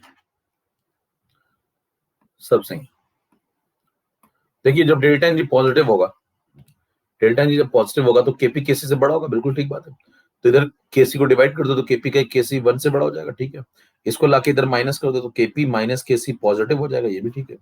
इसको उधर ले जाके माइनस कर दो तो KC minus KP negative less than 0 हो जाएगा। कह उधर जब गया था तो इधर कैसे आ गया?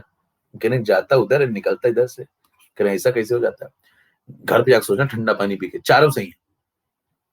अच्छा, कई सोचोगे चारों सही वाले सवाल कहाँ आते हैं, अभी बताता हूँ कहाँ आते हैं।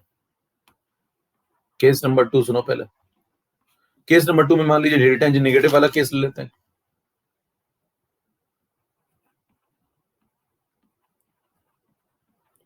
आपसे कहता है कि रिएक्शन देता हूं आपको N2 + 3H2,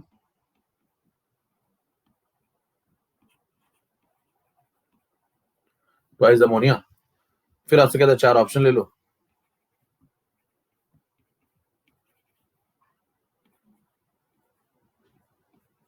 पहला, दूसरा,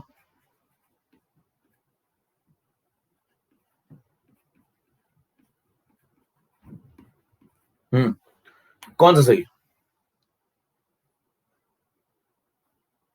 फिर से सारे सही है। कह रहे कैसे? डेल्टा एन जी का नेगेटिव होगा तो बताना केपी केसी से छोटा होगा, यस। इधर डिवाइड करोगे तो केपी बाई केसी 1 से छोटा, यस। केपी माइनस केसी इधर लाके माइनस करोगे तो लेस देन 0, ये भी ठीक है। फिर इधर ले जाके माइनस करोगे केसी माइनस केपी, तो इधर ले जाके माइनस करोगे तो पॉजिटिव।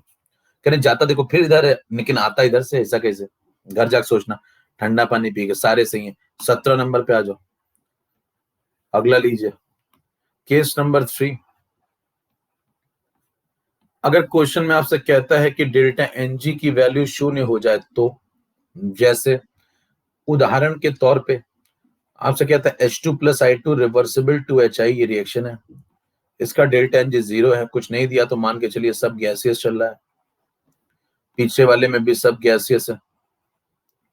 तो जब मैं कभी कुछ ना लिखूं आप समझ जाना गैसियस है। चार ऑप्शन लीजिए, ये रहे, पहला केपी इक्वल टू केसी, दूसरा केपी बाई केसी 1 के बराबर, तीसरा केपी माइनस केसी 0, चौथा केसी माइनस केपी 0। कौन सा सही है बता लेंगे क्या? फिर से बता लेंगे फिर से क्या? फिर से चारों सही है भाई? सब लोग उठा दिखा दो अगर इतनी बात तीनों समझ में आ गए। तीनों समझ में आ गया तो क्या तीनों ये भी सही है भाई? केपी केसी के बराबर है, डिवाइड करोगे 1 हो जाएगा, इधर ले जाके माइनस करोगे, उधर ले जाके माइनस करोगे, कहीं भी 0 है। सबको क्लियर? अब सवाल उठता है ये चार वाले सवाल कहां आते हैं? ये चार वाले सवाल कहां आते हैं? सुनिएगा ध्यान से, चार वाले सवाल बताता हूं मैं आपको। ये कितने सवाल लग रहे हैं? कितने सवाल लग गए बताओ? कितने सवाल लगाए आपने? देखो ये, फिर ये, फिर ये, कितने सवाल लग गए अभी तक? देखो ये 3 नहीं लगे हैं, यही समझिए, यही फर्क है। कई लोग कहते हैं 3 सवाल लगे, 3 नहीं लगे। चाचा छत से उतरिए, देखिए कभी कम समय में ज्यादा खेलता है। अब देखिए कैसे कहेगा, ये वाला क्वेश्चन ले लो, ये वाला क्वेश्चन ले लो, कहेगा इसके लिए which one of the following is correct. ठीक, अब ये चारों सही हैं तो इनमें से कोई भी एक उठा लेगा, कहेगा करेक्ट बताओ, इनमें से कोई भी एक उठा लेगा। मान लो ये उठा लिया, एक करेक्ट उठा लिया, इनमें से एक ले लेगा, और बाकी जो 3 है इनमें से पहला ले लिया मान लो, और बाकी जो 3 ऑप्शन है वो ये वाले हटा दो यहां से, और इनकी जगह यहां से उठा लो, इनमें से या फिर इनमें से। ठीक है, तो बताइए क्या एक सवाल बन गया? फिर कहेगा इसमें ये वाला उठा लो और बाकी 3 आगे से, फिर इसमें ये वाला उठा लो, बाकी 3 आगे से, इसमें ये उठा लो और बाकी 3 आगे से। तो क्या 4 सवाल बन गए? 4 इसमें तो 4 इसमें और 4 इसमें, 12 सवाल हो गए। फिर उसमें ध्यान दीजिए और खेल सकते हैं आप। इसमें से ये वाला जब आपने उठाया है, ये वाला जब आपने इसमें उठाया है, तो जो बाकी आगे वाले 3 उठाओगे वो इनमें से कोई भी ले सकते हो, वो इनमें से कोई भी ले सकते हो। तो यहाँ कितने लोग हैं? यहाँ 8 लोग हैं, तो 8 में से 3-3 के सेट बनाओ बैठ के, तो बहुत सारे सवाल बन सकते हैं, 12 नहीं उससे भी ज्यादा। फिर पूछेगा इनकरेक्ट बताओ, फिर क्या पूछेगा? कहेगा इनमें से इनकरेक्ट कौन है इसके लिए, इनकरेक्ट पूछेगा। तो अब एक आगे से उठाएगा और 3 यहां से उठाएगा, 3 यहां से उठा लो, और इनकरेक्ट पूछा तो एक यहां से उठा लो। अब एक एक करके उठाओगे तो एक एक करके इनकरेक्ट उठाओगे तो 1 2 3 4 5 6 7 8, 8 सवाल एक पे बन गए। देखो इनकरेक्ट वाले, तो इस पे इनकरेक्ट वाले 8 बने। ठीक, फिर अगले वाले भी बनेंगे ऐसे 8, अगले वाले पे 8, तो 24 ये, और कम से कम 12 वो, कम से कम 24 12 36 सवाल तो आपको दिखने चाहिए। कितनों को 36 सवाल नजर आ रहे हैं? हेलो, तोड़िए। कभी लगाता कुछ नहीं लेकिन लग सब कुछ जाता है, समझ पा रहे हैं? 36 सवाल तो मिनिमम दिखने चाहिए, मतलब मिनिमम, और दिखने चाहिए लेकिन 36 तो सभी को दिखने, मतलब मूर्ख से मूर्ख व्यक्ति को भी 36 सवाल नजर आने चाहिए। कह रहे मैं तो बहुत तेज हूं।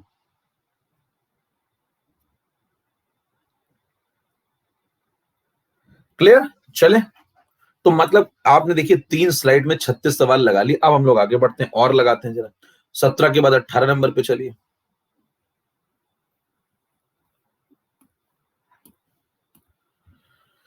अब 18 नंबर पे देखिए, कुछ नई रिएक्शंस ले लेते हैं।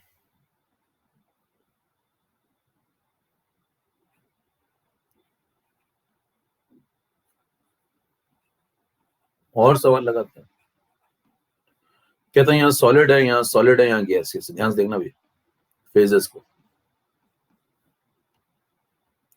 नेक्स्ट,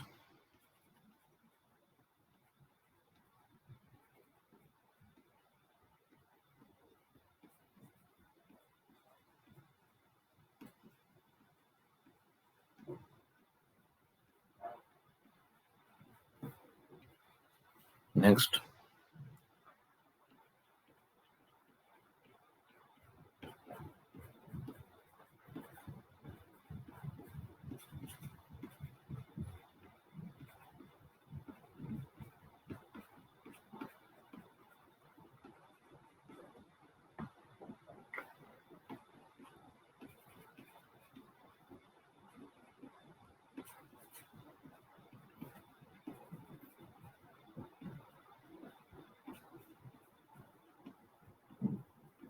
अभी 4 है। फटाफट यार डेल्टा एन जी निकाल लेंगे सबको। चेक करिए, पहले वाले का डेल्टा एन जी कितना होगा, सेकंड वाले का डेल्टा एन जी कितना होगा, थर्ड वाले का डेल्टा एन जी कितना होगा, और फोर्थ वाले का कितना होगा। फटाफट टाइप करो, चारों का डेल्टा एन जी टाइप करो जल्दी से एक साथ।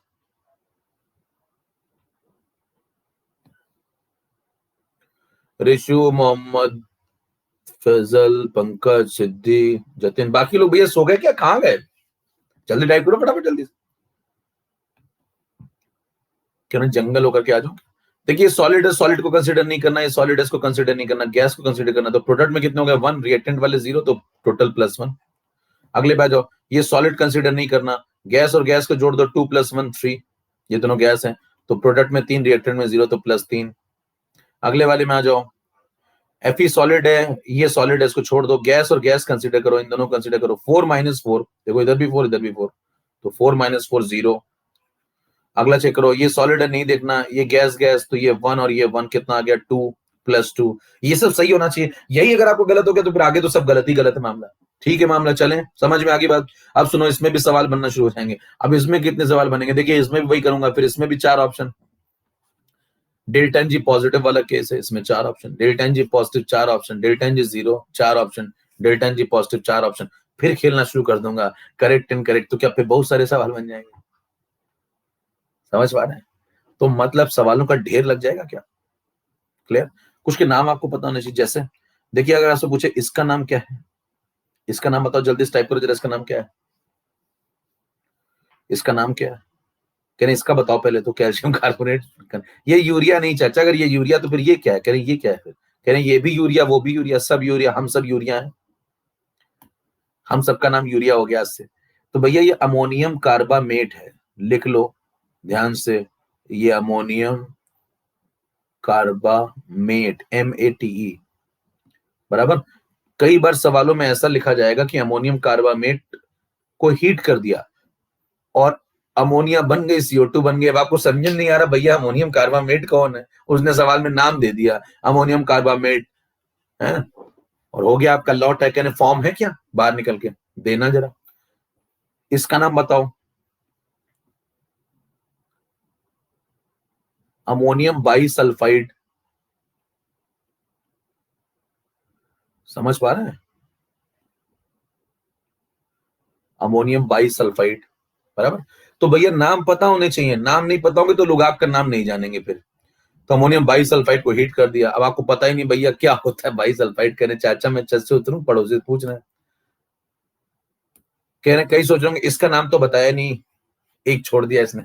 चलिए आगे बढ़, 19 नंबर पे चलिए भैया, 19 नंबर स्लाइड, आगे बढ़ते जाइए, हमला करते जाइए। अब उसका इतना मामला डन है कि ठीक है, आपका मतलब काम भर का चीज तो मामला डन, ठीक है। तो थोड़ा सवालों की तरफ चलें, जैसे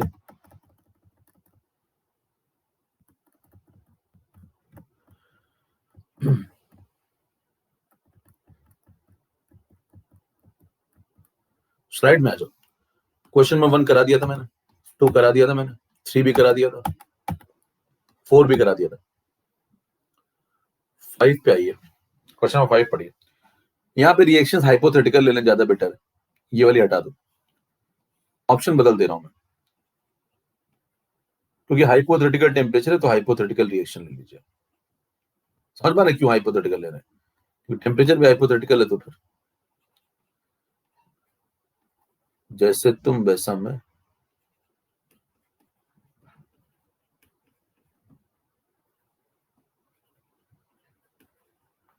तो ऐसी रिएक्शन ले लिया, A + B C, ठीक है, 2C 3C 4C, क्या लगता है आपको करीब।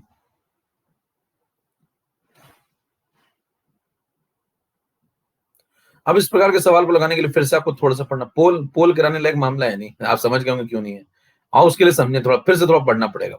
इसलिए मैं कहता हूँ पढ़ते रहिए तभी सवाल लगेंगे, क्योंकि आप केवल कूद जाएंगे, कई लोगों को बड़ी जल्दी होती है सवाल पे कूदने की, बहुत जल्दी आप सवाल पे कूदेंगे ना तो उतनी जल्दी लौट आएंगे फिर आप, तो पहले सीख लीजिए, लायक तो बन जाइए ना सवाल लगाने के, उसके बाद लगाइए तो सब लग जाएंगे। ठीक है, अब देखिए ये सब चल रहा था तो यहां तक पहुंच गए थे हम लोग, केपी, एक कंसेप्ट सुनिए जरा ध्यान से, केपी इज इक्वल टू, आपसे कोई व्यक्ति कहता है KC RT delta NG power ये, अब बताओ आपसे कहता है इसमें अगर मान लो मैं कभी करना चाहता हूं कि केपी की वैल्यू केसी के बराबर हो जाए, ऐसा मैं चाहता हूं, तो ऐसा मैं चाहता हूं तो उसके लिए कुछ करना पड़ेगा, क्या करना पड़ेगा बताओ। 2 रास्ते हैं, बताओ कौन कौन से 2 रास्ते हैं, 2 रास्ते हैं, तो अगर किसी ने पूछा 2 रास्ते कौन कौन से, तो आप उसको बता दो, सिंपल से 2 मैथ्स बता दो, 2 मैथ्स के कंसेप्ट, उससे कहो कि भाई साहब अगर आप चाहते हैं इन दोनों को बराबर करना, तो पहली बात तो आपको इसको 1 बनाना पड़ेगा, इस पूरे फैक्टर को 1 बनाना पड़ेगा। तो अगर आप ऐसा चाहते हैं तो RT to the power delta NG, इस पूरे फैक्टर को 1 बनाना, पावर को नहीं, पूरे फैक्टर को 1 बनाना पड़ेगा इसको। अब देखिए पूरा फैक्टर है, किसी के ऊपर कुछ पावर लगी और 1 बनाना चाहते हैं, 1 बनाना चाहते हैं, कैसे बनाएंगे? 2 तरीके हैं। पहला तरीका है x टू द पावर 0 1 होता है, देखो समथिंग पावर समथिंग लगा हुआ है और आपको 1 बनाना, तो एक तरीका x पावर 0 1 होता है, और दूसरा 1 टू द पावर y भी 1 होता है। यानी क्या कहेंगे, बताइए अगर किसी के ऊपर भी, देखो किसी के ऊपर भी अगर पावर 0 लग गई तो वो 1 बन गया, और अगर 1 के ऊपर कुछ भी पावर लग जाए तो भी वो 1 हो जाएगा। क्या बात समझ पा रहे हैं? हेलो, समझ पा रहे हैं? अब जरा इसी बात को यहां अप्लाई कर दीजिए, इसी बात को यहां अप्लाई कर दीजिए। देखिए x पावर 0 अगर 1 होता है तो नीचे कुछ भी ले लो, यहाँ RT कुछ भी ले लो, अगर पावर देखो 0, पावर 0 हो गई, देखो ये वाला केस पावर 0 हो गई, तो ये हमेशा के लिए 1 बन जाएगा। तो बताओ पावर 0 होने का मतलब आपको ऐसी रिएक्शन ढूंढ लो जिसका डेल्टा NG 0। अगर आपने ऐसी रिएक्शन ढूंढ ली तो RT कुछ भी लो, टेम्परेचर से कोई मतलब नहीं, तो मतलब इररिस्पेक्टिव ऑफ टेम्परेचर, इररिस्पेक्टिव समझते हो, टेम्परेचर आपकी जो इच्छा वो ले लो, उससे कोई फर्क नहीं पड़ने वाला। अगर डेल्टा NG शून्य है तो कहानी खत्म हो चुकी है, KP KC के बराबर ही आएगा। क्लियर बात? अच्छा, इधर आ जाइए इधर। दूसरा तरीका क्या कहता है? दूसरा तरीका ये कहता है कि भैया ये वाला तरीका लगा लो। मान लो आपको ऐसी कोई रिएक्शन ही नहीं मिल रही है जिसमें डेल्टा NG 0 है, मान लो 4 ऑप्शन में से कोई रिएक्शन नहीं है, फिर भी आपको मन करा नहीं मैं KP को KC के बराबर करना चाहता हूं, तो क्या तरीका? फिर दूसरा ये वाला तरीका, 1 टू द पावर y 1 हो जाता है। तो देखो नीचे ऊपर अगर आपको 0 नहीं मिल रहा, देखो ऊपर अगर आपको 0 नहीं मिल रहा, कुछ y मिल रहा है, y कुछ भी हो, 2 3 4 5 +1 प्लस -2, 0 नहीं मिला मान लो, तो फिर RT को 1 बना लो, देखो बेस को 1 बना लो। अगर आपने बेस को 1 बना लिया, RT ही 1 बना लिया, तो हमेशा के लिए पावर कुछ भी लगा लो, 1 की खोपड़ी पे कुछ भी लगा लो, वो 1 ही रहता है। 1 एक ऐसी डिजिट है, इसकी खोपड़ी पे कुछ भी लगा लो 1 ही रहता है। तो अगर RT 1 हो गया तो बताना हमेशा के लिए KP KC के बराबर हो गया, क्योंकि ये 1 बन गया। RT 1 होने का मतलब T इज इक्वल टू क्या? 1/R। 1/R आप लगाएंगे तो 1/0.0821 लगा दो, इसको सॉल्व करो थोड़ा, तो यह आ जाएगा 12.18 केल्विन। अब ध्यान दीजिए, ये कोई खास टेम्परेचर है, ये कोई आम टेम्परेचर नहीं है। अगर आपको कभी भी टेम्परेचर इतना दिया जाए क्वेश्चन के अंदर, तो आप समझ जाइए T की वैल्यू 1/R लगी है, इसका नाम RT 1 लगा है, और जब RT 1 लगा तो ये बेस 1 हो गया, और जब बेस 1 हो गया तो पावर कुछ भी आ जाए ये हमेशा 1 ही रहेगा, तो KP KC के हमेशा बराबर रहेगा, इररिस्पेक्टिव ऑफ क्या? Irrespective of delta NG। मतलब अब डेल्टा NG चाहे कुछ भी हो जाए, देखिए दूसरा वाला जो केस उसमें क्या कह रहा है, कह रहा है डेल्टा NG कुछ भी ले लो, कुछ भी 1 2 3 4 +1 -2 कुछ भी, अगर RT 1 हो गया, अगर T इतना लगा दिया, तो फिर तो KP KC के बराबर ही होगा कंफर्म हर केस में। कितनों को बात समझ में आ गई? जल्दी से 10 सेकंड में उठा।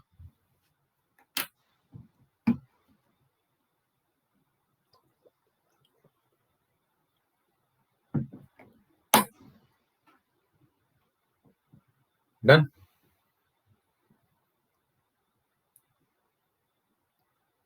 चलो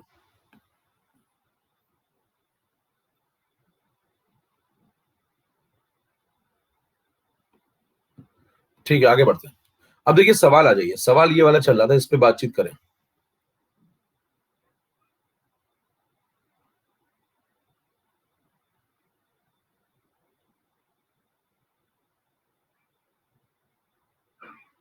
ये वाला सवाल चल रहा था। अगर देखिए सवाल में आपको टेम्परेचर ये दे दिया जाए कभी भी, तो आप समझ जाइए टी की वैल्यू क्या दी हुई है? 1/R। तो RT इज इक्वल टू क्या हो गया? 1। और अगर RT 1 हो गया तो बताइए डेल्टा NG कुछ भी हो जाए, इररिस्पेक्टिव ऑफ डेल्टा NG।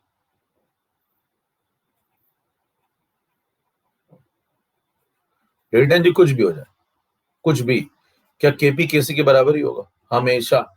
तो क्या इनके डेल्टा NG देखने की जरूरत भी है? भाई तुम्हारा डेल्टा, मान लो सब गैसियस है, सब के सब गैसियस है, मान लो तुम्हारा डेल्टा NG कुछ भी हो जाए, हमें क्या फर्क पड़ता है? +1 हो जाए, -1 हो जाए, कुछ भी हो जाए, हम देखेंगे भी नहीं तुम्हारी तरफ, मतलब मुड़ के नहीं देखने का। इनका डेल्टा NG कुछ भी हो जाए, हम तो कहेंगे भाई साहब आपका डेल्टा NG कुछ भी हो जाए, irrespective of delta NG KP KC के बराबर ही रहेगा। तो पूछा किसमें KP KC के बराबर रहेगा? तो कहेंगे सब में बराबर रहेगा, अगर टेम्परेचर आपको ये क्वेश्चन मिले। हालांकि हाइपोथेटिकल क्वेश्चन है, लेकिन ऐसा अगर आ गया, RT आपको ऐसा दे दिया या T आपको ऐसा दे दिया, तो आपको करना तो पड़ेगा। ठीक है, नेक्स्ट क्वेश्चन, क्वेश्चन नंबर 6 पढ़िए। क्वेश्चन नंबर 6 पढ़िए।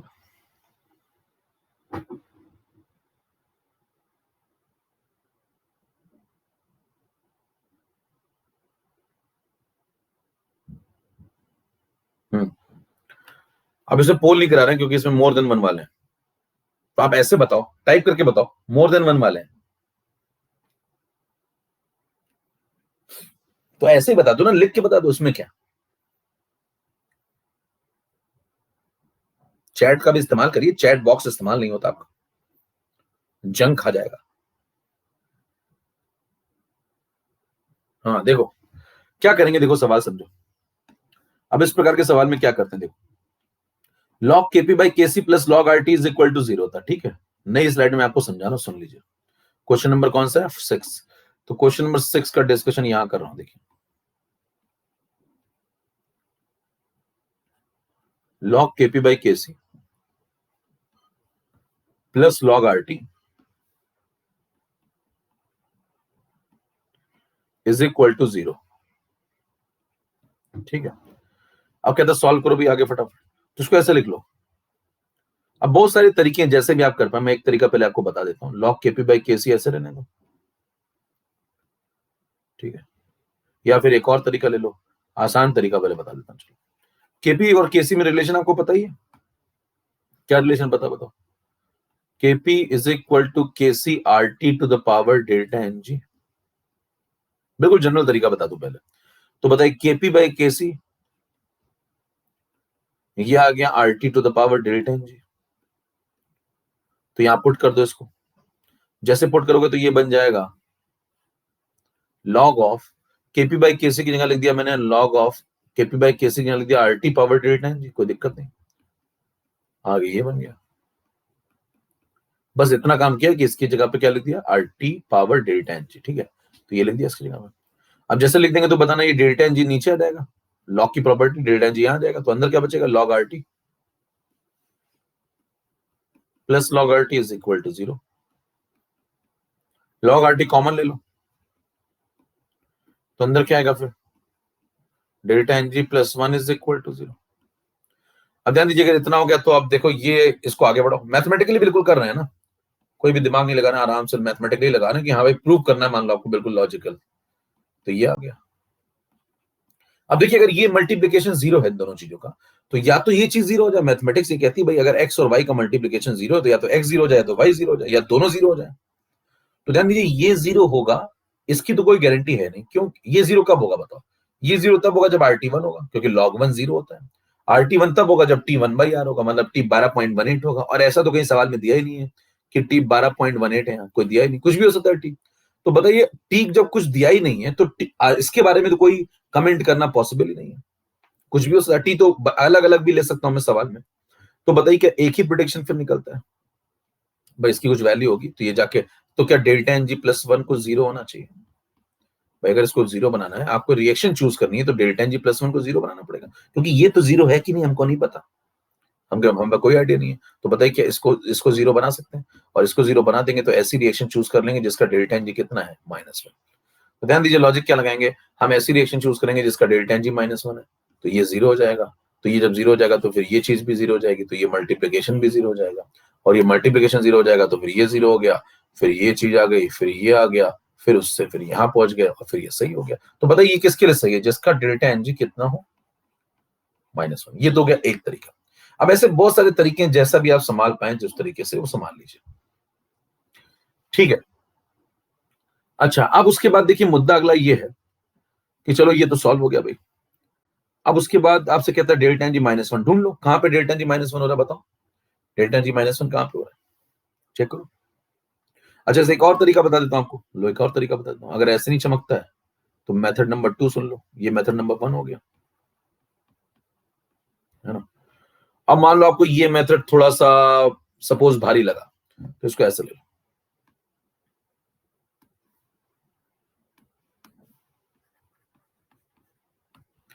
आपने पैदल लोगों के लिए फिर से कार्यक्रम प्रस्तुत है, मान लीजिए पैदल जनता कहते हैं मैं बहुत दिमाग पे जोर पड़ रहा है यार, इतनी मैथमेटिक्स हमने जीवन में लगाई, तो ऐसे लगा लो भैया, इसको ऐसे लिख लो, इसको उधर भेज दो।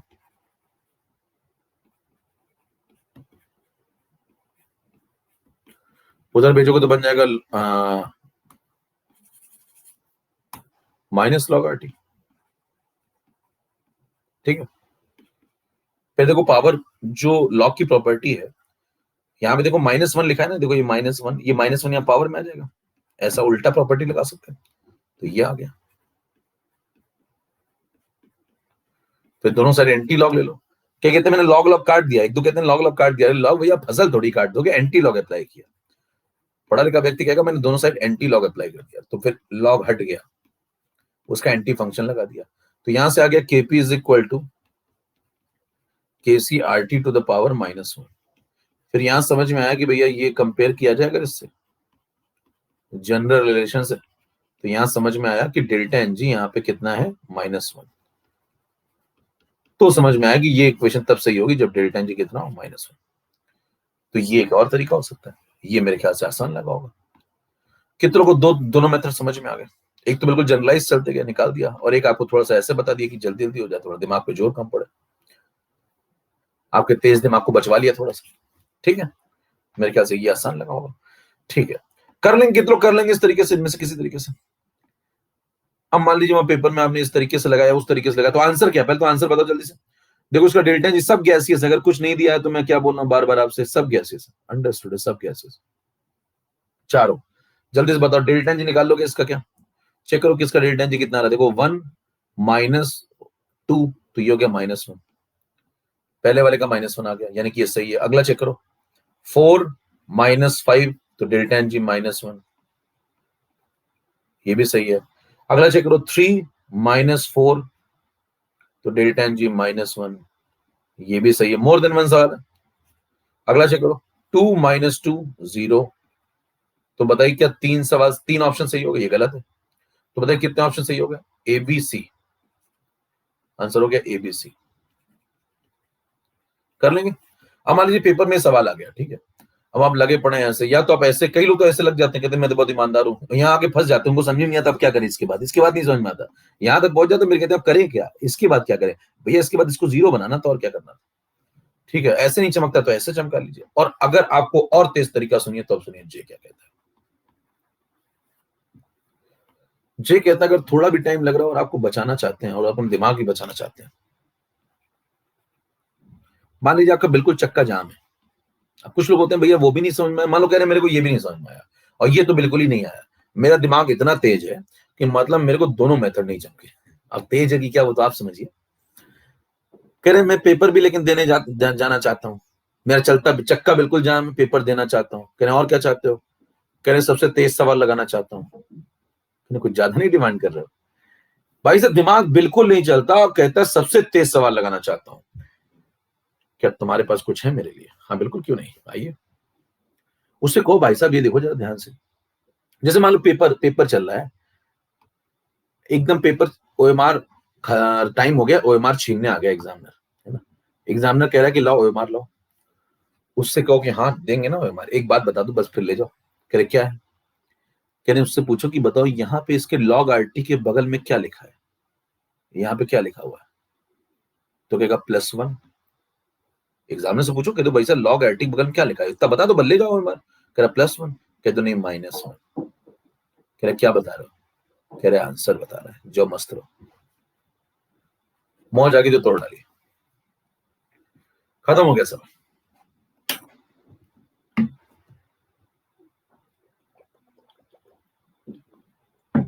एप्स देखिएगा,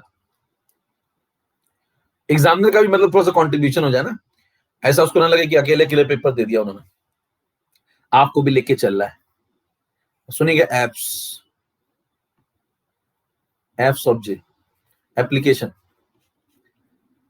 एप्स क्या कहते हैं सुनना, लॉग ऑफ, कल को सवाल बदल के ले आया एग्जामिनर, केपी बाई केसी, यहां कर दिया 2 log RT is equal to 0। कहता है इस बार फंसा दूंगा इसको सवाल में।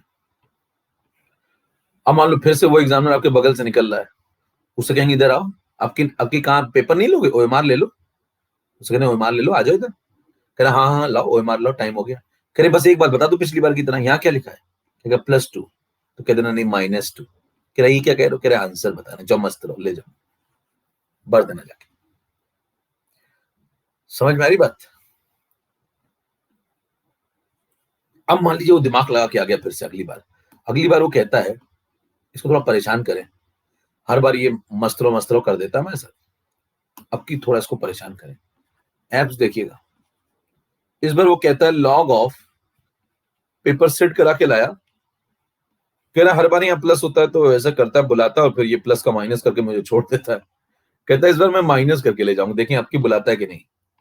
आपकी खुद ही चला गया एग्जाम में, मान लो इस बार बगल से निकला खुद ही चला गया, और भैया बुलाया नहीं इस बार, कह रहे नहीं आओ तुम्हारा इंतजार कर रहे थे, आओ तुम, कह रहे इस बार क्या लिखा है यहाँ पे बताओ, कहेगा -1, कह रहे नहीं +1, जब मस्त रहो, फिर से भर लेना, फिर से उसको बुला लो ना, कह दो इस बार क्या लिखा, कह रहे खुद आ गया, कह रहे हमसे पूछो नहीं यहाँ क्या लिखा है, कह रहे आप पूछेंगे ना, क्यों नहीं पूछेंगे, यहाँ क्या लिखा बताओ, -1, कह रहे +1, खत्म, चेक करो आंसर आ जाए। मौज आगे तोड़ डालिए, 3 सवाल 3 सेकेंड, स्ट्राइक रेट 200 के पार।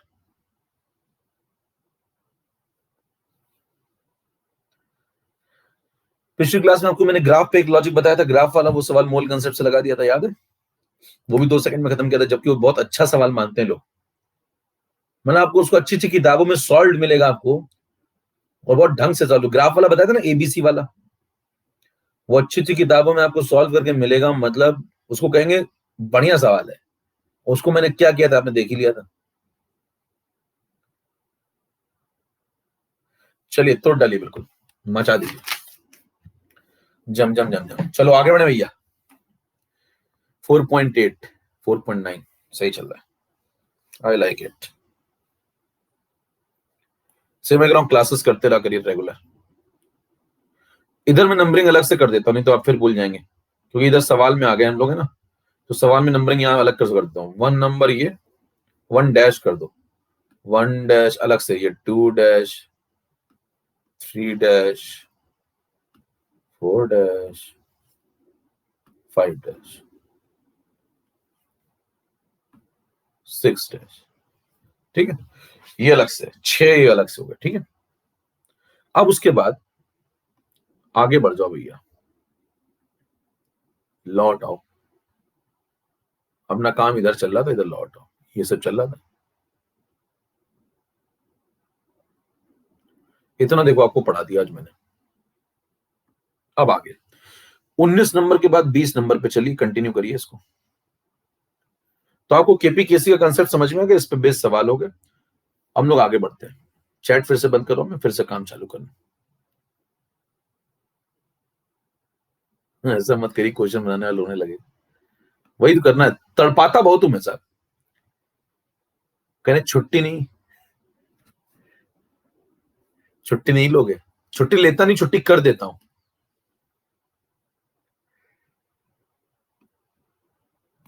अब देखिए जमानत जब्त कर दूंगा साहब, मतलब जमानत समझते कब जब्त होती है, जब खुद के घर का वोट ना पड़े, तब हो जाती जमानत जब्त। आओ आगे बढ़े, तो फैक्टर्स, अब अगला पॉइंट हम लोग जो पढ़ने जा रहे हैं वो 3 बातें हम लोग को पढ़नी है, ठीक है, सुनिएगा ध्यान से। हम लोग क्या पढ़नी है अगली बात, अगला काम है फैक्टर्स अफेक्टिंग इक्विलिब्रियम कांस्टेंट।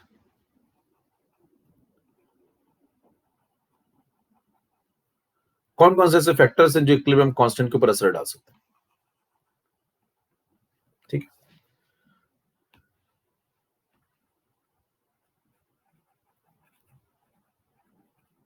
तो एक है टेम्परेचर और एक है स्टोइकियोमेट्री,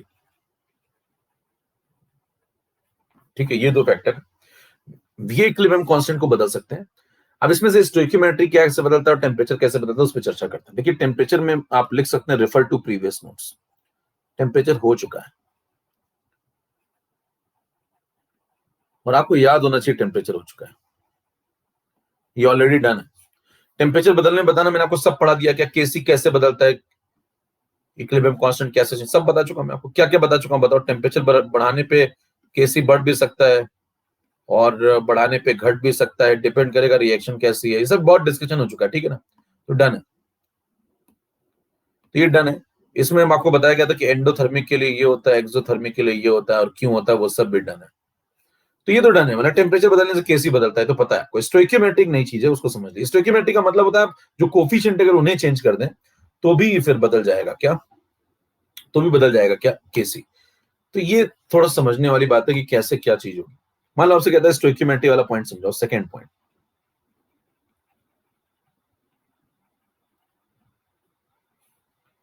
सेकंड पॉइंट समझते हैं। देखिए मान लिया आपसे कहता है कि ए से यहाँ पे कोई रिएक्शन लेते हैं, या ए गिव्स बी लिख लेते हैं, सबसे आसान रिएक्शन लिया। आपसे कहता है इसका केसी आपने लिख दिया,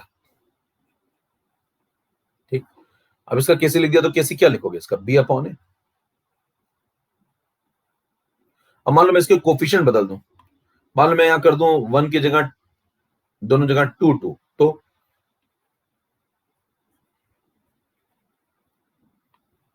तो इसका नए वाले का जो केसी बनेगा वो बन जाएगा बी स्क्वायर अपॉन ए स्क्वायर। कैसे, लॉ ऑफ मास एक्शन को मुझे कहां से आ गया स्क्वायर, तो क्या बोलेंगे ये सब लॉ ऑफ मास एक्शन से हो रहा है, मैं अपने घर से थोड़ी ला रहा हूं भैया, ये सब लॉ ऑफ मास एक्शन। कैसे लॉ ऑफ मास एक्शन आप पढ़ चुके हैं पहले, rate forward, rate backward, rate forward, rate backward कैसे लिखे जाते हैं सब पढ़ाया जा चुका है। यहाँ ए पावर 1 होगा, यहाँ ए पावर 2 पे डिपेंड करेगा रेट फॉरवर्ड, तो उसी से आया हुआ है। तो अगर आप कोफिशिएंट बदल देंगे तो भैया बदल जाएगा ना।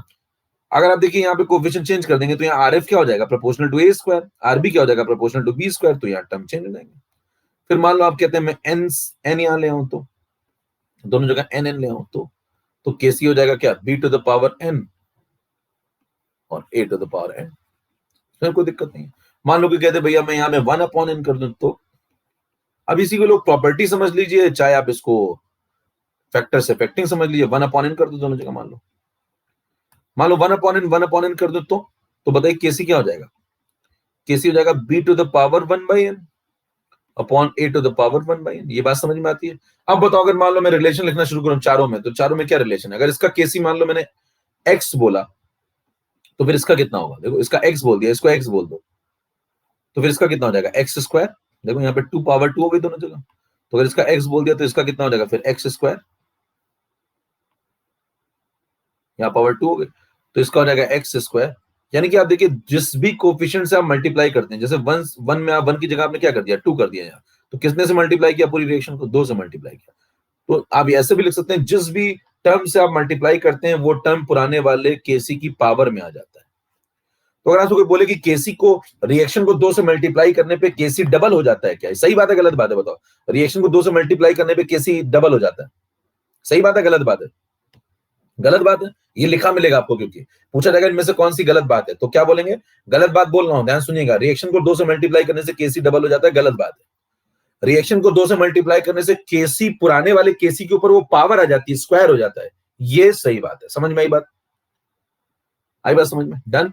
तो ये सब बातें आपसे पूछेगा तो मैं पहले आपको बता दे रहा हूं क्या पूछेगा वो, तो आप तैयार रहिए दिमागी तौर पर। फिर बताओ आप क्या आएगा, 1 से सीधे मान लो n पे आ गया, तो कितने से मल्टीप्लाई किया, n से मल्टीप्लाई किया, तो n से मल्टीप्लाई करोगे तो बताओ क्या हो जाएगा, पुराना वाला जो x था उसके ऊपर पावर क्या लग जाएगी, देखो x जो था ये पुराना वाला, इसके ऊपर पावर क्या लग जाएगी, n।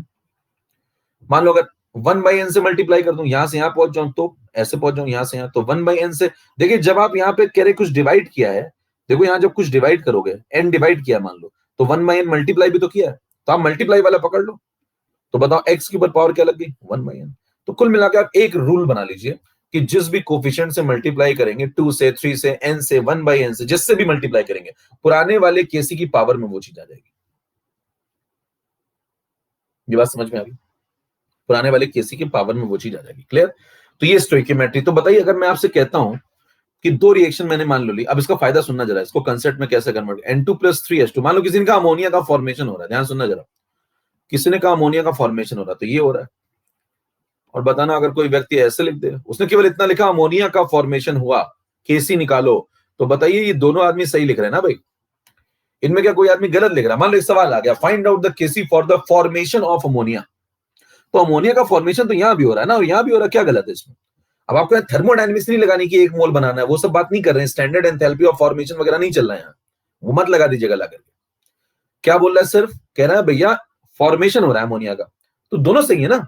अब सवाल है आप अगर इससे केसी निकालेंगे और इससे केसी निकालेंगे सेम डेटा से, मान लो आपको दे दिया N2 इक्विलिब्रियम पे इतना है, H2 इक्विलिब्रियम पे इतना है, अमोनिया इतना है 1 2 3 मोल है, तो अगर इससे केसी निकालेंगे तो अलग आएगा और इससे केसी निकालेंगे तो अलग आएगा।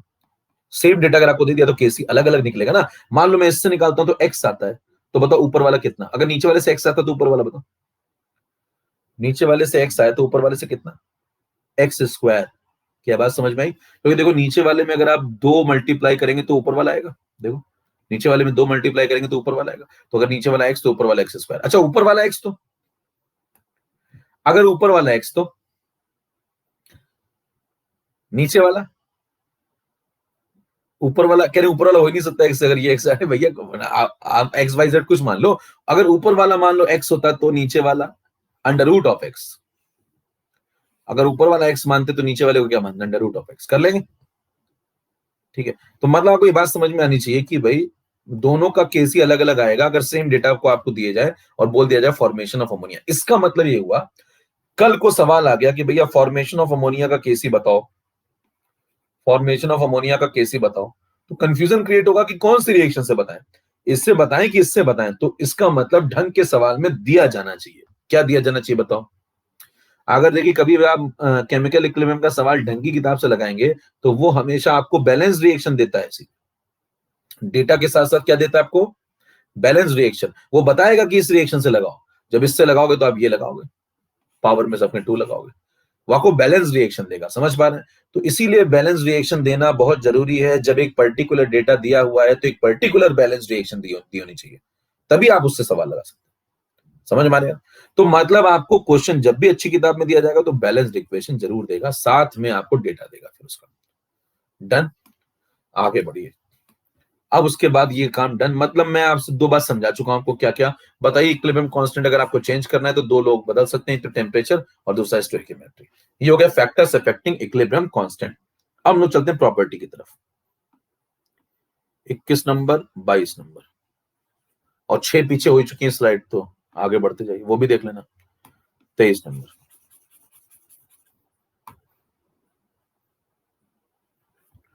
23 नंबर में हम लोग प्रॉपर्टीज करना जा रहे हैं। देखिए 3-4 बातें हम लोग को पढ़नी है, एक एक करके वो सब कर लेते हैं।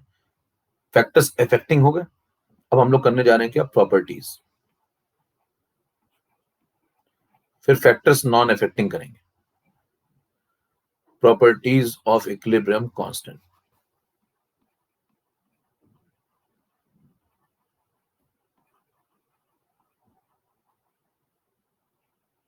प्रॉपर्टीज ऑफ इक्विलिब्रियम कांस्टेंट, जान लीजिए कौन कौन सी प्रॉपर्टीज हैं इक्विलिब्रियम कांस्टेंट की। प्रॉपर्टी नंबर 1, प्रॉपर्टी नंबर 1 वही जो आप पीछे पढ़ चुके हैं, उसको रिपीट हो गई मामला, वो तो बिल्कुल सेम सेम ही है। कौन सी वाली, कि अगर आप किसी रिएक्शन को मल्टीप्लाई करते हैं, सपोज ये तो आप पढ़ चुके हैं अभी, कोई रिएक्शन आपने ले ली, a + 2b + c, इसको अगर 2 से मल्टीप्लाई कर देते हैं, अगर इसका केसी मान लो x है, तो अगर आप 2 से इसको मल्टीप्लाई कर देते हैं तो 2a 4b + 2c हो जाएगा। तो अगर पूछे इसका केसी कितना आएगा तो बता देंगे इसका केसी कितना आएगा। बताओ कितने से मल्टीप्लाई किया, पूरी रिएक्शन को 2 से मल्टीप्लाई किया, जिससे मल्टीप्लाई करेंगे क्या सीखा, इसको प्रॉपर्टी बोल सकते हैं, यही पीछे फैक्टर था। तो क्या सीखा, जिससे भी मल्टीप्लाई करेंगे वो पुराने वाले केसी की पावर का हो जाएगा x स्क्वायर। ठीक है, अगर मान लो मैं इसको 3 से मल्टीप्लाई कर दूं तो ये बन जाएगा 3a, देखो, और ये बन जाएगा 6b, ठीक है, और ये बन जाएगा 3c, ऐसे भी ले सकते हैं इसको। तो अगर 3 से मल्टीप्लाई करूंगा तो ऐसा हो जाएगा, और ऐसा हो जाएगा तो बताओ फिर केसी क्या लिखोगे, x3, बराबर। अब मेरे को जल्दी जल्दी इस पर सवाल बनाने हैं, बताओ सवाल क्या क्या बनेंगे, सुनना ध्यान से, तीनों को देख लीजिए ध्यान से। पहले वाले का केसी ये है, दूसरे वाले का केसी ये है, 2 से मल्टीप्लाई कर दिया, तीसरे वाले में केसी में पावर क्यूब, तो 3 से मल्टीप्लाई करने में क्यूब हो गया। ठीक है, अब आपसे कहता है कि अगर जरा सवाल सुनना, पहले वाले का केसी अगर 2 है तो बाकी 2 का बताओ। पहले वाले का 2, देखो 1 2 3, पहले वाले का 2 तो बाकी 2 का बताओ जल्दी से, 4 8। तीसरे वाले का 8 तो बाकी 2 का बताओ, तीसरे वाले का 8, तीसरे वाले का 8 तो बाकी का बताओ। कह रहे सेम सवाल है, फिर से लगाने लगे लोग। तीसरे वाले का 8 है तो बाकी का 2 4 होगा ना भैया, कर लेंगे। तीसरे वाले का 64, जल्दी से फटाफट दिमाग पे जोर डालिए थोड़ा। तीसरे वाले का 64, तो मतलब अब करें पूछा किसका, अरे बाकी 2 का। तीसरे वाले का 64, तो पहले वाले का 4, तीसरे वाले का 64 तो पहले वाले का 4, दूसरे वाले का 16। कई लोग गलत आ रहा है भैया, देखो खेल नहीं पा रहे हैं, तनाव में आ गए लोग। मौज आ रही खेल में, ये घर में खेला करो, नया खेल आया मार्केट में। तीसरे वाले का 64 तो पहले वाले का 4, 4 का क्यूब 64 होता है ना, तो दूसरे वाले का 16 कर लेंगे। ठीक है, चलो भाई घर में खेलना, ये मजा आएगा। अगर आपसे कहता है कि दूसरे वाले का 16 तो बाकी का बताओ, दूसरे वाले का 16, दूसरे वाले का 16, ठंडा पानी पी करा करो सवाल। हाँ, दूसरे 16 तो पहले और तीसरे का 4 और 64। चलिए भाई, चलो वो तनाव में आ गया, कहने मैं भाग जाऊं क्या जंगल में। ये हो गया प्रॉपर्टी नंबर 1। तो देखिए मैंने सवाल एक भी नहीं लगा, लेकिन आपको 3-4 सवाल दिखा दिया ऐसे हवा में। चलिए स्लाइड नंबर 24 पे, तो यही कभी करता है, कम समय में ज्यादा खेलता है। सवाल एक भी नहीं लगा, लेकिन लगा कई सारे लिए। देखिए नेक्स्ट प्रॉपर्टी नंबर 2 सुनिए। प्रॉपर्टी नंबर 2, ये सब प्रॉपर्टीज हैं, मतलब केसी को क्या कर दूं तो क्या बदलाव होते हैं, वो प्रॉपर्टीज। नेक्स्ट प्रॉपर्टी नंबर 2 सुनिए। अगर आप किसी रिएक्शन को पलट देते हैं, या सपोज आपसे कहता है ए रिवर्सिबल बी प्लस सी, इसको पलट दें, बी प्लस सी रिवर्सिबल ए कर दें, तो अगर इसका केसी एक्स है तो इसका केसी क्या हो जाएगा, तो आप कहेंगे 1/x हो जाएगा। अब देखिए मैंने एक सवाल आपको बहुत पहले पूछा था, अगर आपको याद हो, याद है क्या, इससे रिलेटेड कोई बात मैंने पूछी थी क्या आपको, कितनों को याद है इससे रिलेटेड एक सवाल मैंने पूछा हुआ, तो उसका जवाब मेरे को देना था, मैंने कहा था सही से मैंने बताऊंगा, याद है क्या, बता दो याद है तो बता कौन सा सवाल, थोड़ा हिंट देना जरा, क्या डेटा था सवाल में, कुछ बताओ जरा। हाँ 3 to 1 वाला, ठीक है, अब सुनना, ध्यान सुनना, वो जिसमें सी के मोल भी दिया था, अभी सवाल भी दिखा दूंगा आपको, जरा सुनिएगा। कह रहा है कि अगर रिएक्शन को रिवर्स कर, देखो इस रिएक्शन को मैंने रिवर्स कर दिया, रिवर्स कर दिया तो यहां पहुंच गई, मतलब रिएक्शन को जब मैं पलटता हूं तो ये कह रहा है कि जो केसी है वो रेसिप्रोकल हो जाता है। ठीक है, चलो थोड़ी देर के लिए मान लेते हैं बात सही है, तो बताओ अगर पहली वाले का 3 तो दूसरी वाले का, पहली वाली का 3 तो दूसरी वाली का, जल्दी बताओ अगर ये सही है तो। 1/3। दूसरी वाली का 3 तो पहली वाली का, कहने दूसरी वाली 3 हो नहीं सकता, वो तो 1/x है। अरे दूसरी वाली का 3 तो पहली वाली का 1/3, अरे 1/x भी तो 3 हो सकता है, लेकिन ये तो मैंने सोचा ही नहीं था।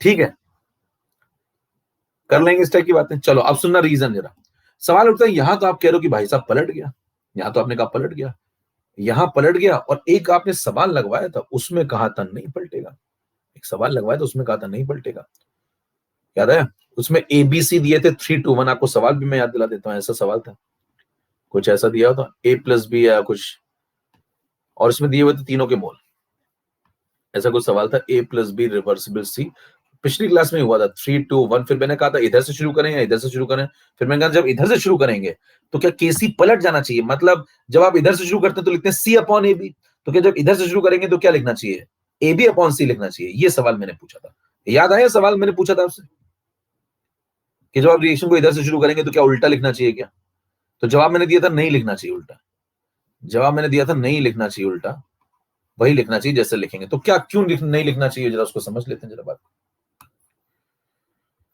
उसी को समझ लेते हैं आज जरा, और यहां पे क्यों लिखा उसको भी समझ लेते हैं। देखिए यहां पे जब आप केसी लिखेंगे, इसका तो लिखेंगे B/C/A एट इक्विलिब्रियम, और यहां पे लिखेंगे हम लोग A/B/C इक्विलिब्रियम, तो ये फर्क है, दोनों में उल्टा मामला हो गया। तो कोई पूछे ये क्यों पलट गया, जरा पहले समझाओ ये क्यों पलट गया, तो आप कहेंगे लॉ ऑफ, सबका जवाब एक ही है, लॉ ऑफ मास एक्शन। आप कहेंगे रेट फॉरवर्ड ये है, रेट बैकवर्ड ये है, रेट फॉरवर्ड ये है, रेट बैकवर्ड ये है, तो आप उससे कहो कि बताओ, अगर आपको एक्सप्लेनेशन देना है तो आप एक्सप्लेनेशन ये दीजिए कि जो पहली वाली रिएक्शन है उसको उठा लो थोड़ी देर के लिए जरा, फर्स्ट वाली रिएक्शन को अगर आप लाते हैं इधर साइड में, तो बताइए फर्स्ट वाली के लिए रेट फॉरवर्ड क्या लिखेंगे, रेट फॉरवर्ड यही तो है ना, क्या लिखेंगे A⁻1, और फर्स्ट वाली के लिए रेट बैकवर्ड क्या लिखेंगे, रेट बैकवर्ड ही है B⁻1 C⁻1, ये सब कहां से लिख रहे हैं, लॉ ऑफ मास एक्शन। फिर बताइए अगर मैं यही काम सेकंड वाली से करूं तो, इस सेकंड वाली को यहां उठा लो, और इससे रेट फॉरवर्ड ये है, तो रेट फॉरवर्ड किस पे डिपेंड कर रहा है? बी और सी पे। तो rate forward proportional to B to the power 1 C to the power 1। फिर रेट बैकवर्ड किस पे डिपेंड कर रहा है? रेट बैकवर्ड डिपेंड कर रहा है ए टू द पावर 1। ठीक है, अब मेरे को एक बात बताना, जब आप पहली रिएक्शन से ये दोनों सेट लिखते हो और दूसरी रिएक्शन से ये दोनों सेट लिखते हो, रिएक्शन को जब पलटा है तो भैया पलटेगा ना। तो देखो आर फॉरवर्ड का एक्सप्रेशन देखो, आर फॉरवर्ड जरा देखना, आर फॉरवर्ड में यहाँ ए है और आर फॉरवर्ड में यहाँ बी और सी है। तो ए की जगह आर फॉरवर्ड में किसने ले ली? देखो आर फॉरवर्ड में ए की जगह किसने ले ली? बी और सी ने। और जब भैया ए की जगह बी और सी लेंगे तो रेट बैकवर्ड में बी और सी की जगह कौन लेगा? ए ले लेगा। फिर यही तो मतलब है ना, मतलब ए की जगह बी और सी आ गए आर फॉरवर्ड में, और रेट बैकवर्ड में फिर क्या होगा? बी और सी की जगह पे ए आ गए। तो क्या दोनों लोगों ने एक दूसरे की जगह पलट ली है? तो जब आप यहाँ आर एफ को आरबी के बराबर करेंगे और यहाँ आर एफ को आरबी के बराबर करेंगे तो जहां ए था वहां बी और सी आ जाएंगे, जहां बी और सी थे वहां ए आ जाएंगे। देखो वही तो हुआ है, जहां बी और सी थे वहां ए आ गया है और जहां ए था वहां बी और सी आ गया। यानी कि रिएक्शन को जब मैं पलटता हूं तो लॉ ऑफ मास एक्शन की जो एक्सप्रेशन है उसमें स्वैपिंग हो जाती है, ए की जगह बी और सी और बी और सी की जगह ए। तो जब स्वैपिंग हो जाती है तो यहाँ भी स्वैपिंग हो जाएगी, इसीलिए बी और सी की जगह ए आ गया और ए की जगह बी और सी आ गया, इसीलिए एक्स की जगह पे क्या आ गया? 1/x हो गया। यानी कि जब मैं रिएक्शन को रिवर्स करता हूं, यहां मैंने किसको रिवर्स किया? ध्यान दीजिए, रिएक्शन को रिवर्स किया, ऑन रिवर्सिंग द रिएक्शन। यहां क्या बोलेंगे? ये सब कब होगा? On reversing the reaction. On reversing the reaction Kc reciprocal हो जाता है। बिल्कुल सही बात है, ये सब कब होगा? On reversing the reaction. और वो जो आप पहले पढ़ रहे थे, याद करिए, वो वहां पे क्यों नहीं पलटा था? मैंने कहा था वहां नहीं पलटेगा। वहां याद करिए, मैंने आपको एक बात बताई थी, अगर आप ध्यान से सुनते हो तो मैंने आपसे कहा था कि यहाँ पे अगर a प्लस बी रिवर्सिबल सी आप लिख रहे हैं और ये 3-2-1 चल रहा है या कुछ था ऐसा, तो मान लीजिए यहाँ पे 2b जो भी था, तो बताइए यहाँ पे जब आप लिख रहे थे और एक बार अप्रोच आप ये वाली लगाइए, एक बार अप्रोच ये वाली लगाइए, तो आप क्या बोलेंगे? यहां मैं रिएक्शन सेम रखता था, उस सवाल में जो पीछे सवाल किया था वहां मैंने रिएक्शन सेम ली थी। सेम रिएक्शन को अगर आप अप्रोच चेंज करेंगे, एक अप्रोच कहती है 3-x चलो, एक अप्रोच कहती है 1-x चलो, ये दो अप्रोच है, एक ये वाली अप्रोच है और एक ये वाली अप्रोच है। तो बताइए यहां आप क्या चेंज कर रहे हैं? सेम रिएक्शन की अप्रोच बदल रहे हैं। सेम रिएक्शन की अप्रोच बदलने से केसी थोड़ी बदल जाएगा, क्योंकि लॉ ऑफ मास एक्शन नहीं बदलेगा, क्योंकि रिएक्शन थोड़ी आपने चेंज की, आपने तो रिएक्शन की सिर्फ अप्रोच बदल दी। कभी आप इधर से शुरू करते हैं, कभी आप इधर से शुरू करते हैं, रिएक्शन तो वही है ना। और अगर रिएक्शन वही है तो रेट फॉरवर्ड तो यही होगा ना, रेट बैकवर्ड तो यही होगा। तो बताइए, चाहे इधर से शुरू करिए चाहे इधर से शुरू करिए, रेट फॉरवर्ड का एक्सप्रेशन थोड़ी चेंज हो जाएगा, वो तो ए इंटू बी रहेगा। और बताओ रेट बैकवर्ड का एक्सप्रेशन थोड़ी चेंज हो जाएगा, वो तो सी रहेगा। तो फिर केसी भी क्या आएगा? केसी भी सेम आएगा हर बार, सी अपॉन ए बी। तो बताइए केसी कब पलटता है और कब नहीं पलटता? केसी तब पलटता है जब आप रिएक्शन को रिवर्स करें, और केसी तब नहीं पलटता है जब आप सेम रिएक्शन की अप्रोच को चेंज करें। इधर से उधर से अप्रोच कर रहे हैं आप, रिएक्शन सेम है, तो केसी तो वही लिखा जाएगा ना। कितनों को बात समझ में आ गई थोड़ी? और हर बात का जवाब कहां से है? लॉ। ये बारीक बातें ये लोग समझते नहीं हो और फिर जिंदगी भर कुछ भी याद करते रहते हैं। तो क्या बोलेंगे? जब मैं रिएक्शन को पलटता हूं तो केसी पलटता है, और अगर मैं रिएक्शन सेम रखता हूं उसकी अप्रोच को पलटता हूं, अप्रोच पलटने से केसी नहीं पलटता। तो ये सब कंसेप्चुअल बातें, इसमें टाइम लगता है समझने में, सोचने में, आपको बैठ के सुनना पड़ेगा ढंग से, नहीं तो फिर अपना वही सब चलता रहता कि छोटा छोटा आता है। मैं भी केमिकल में पढ़ लेता हूं। ठीक है, क्लियर है भैया?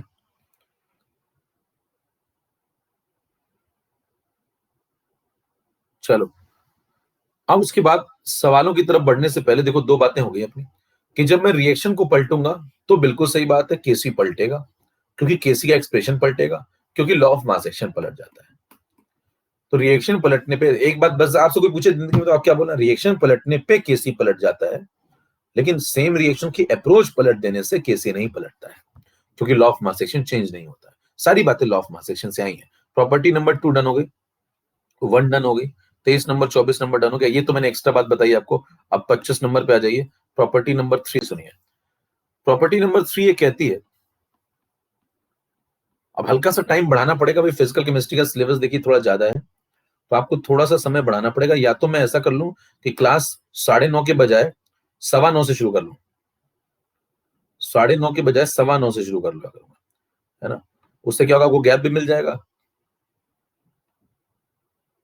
ठीक है, तो मैं ऐसा करूंगा कुछ कि थोड़ा सा टाइम 15 मिनट पहले शुरू कर लेंगे, अपने 15-15 मिनट जुड़ते रहेंगे, तो फिर बहुत आगे फिर अपने निकल जाएंगे। तो क्लास थोड़ी सी बढ़ानी पड़ेगी, वो आपके फायदे के लिए, मेरे फायदे के लिए नहीं। मेरे को क्या दिक्कत है, मैं तो सिलेबस लेट खत्म होगा, आपको दिक्कत होगी।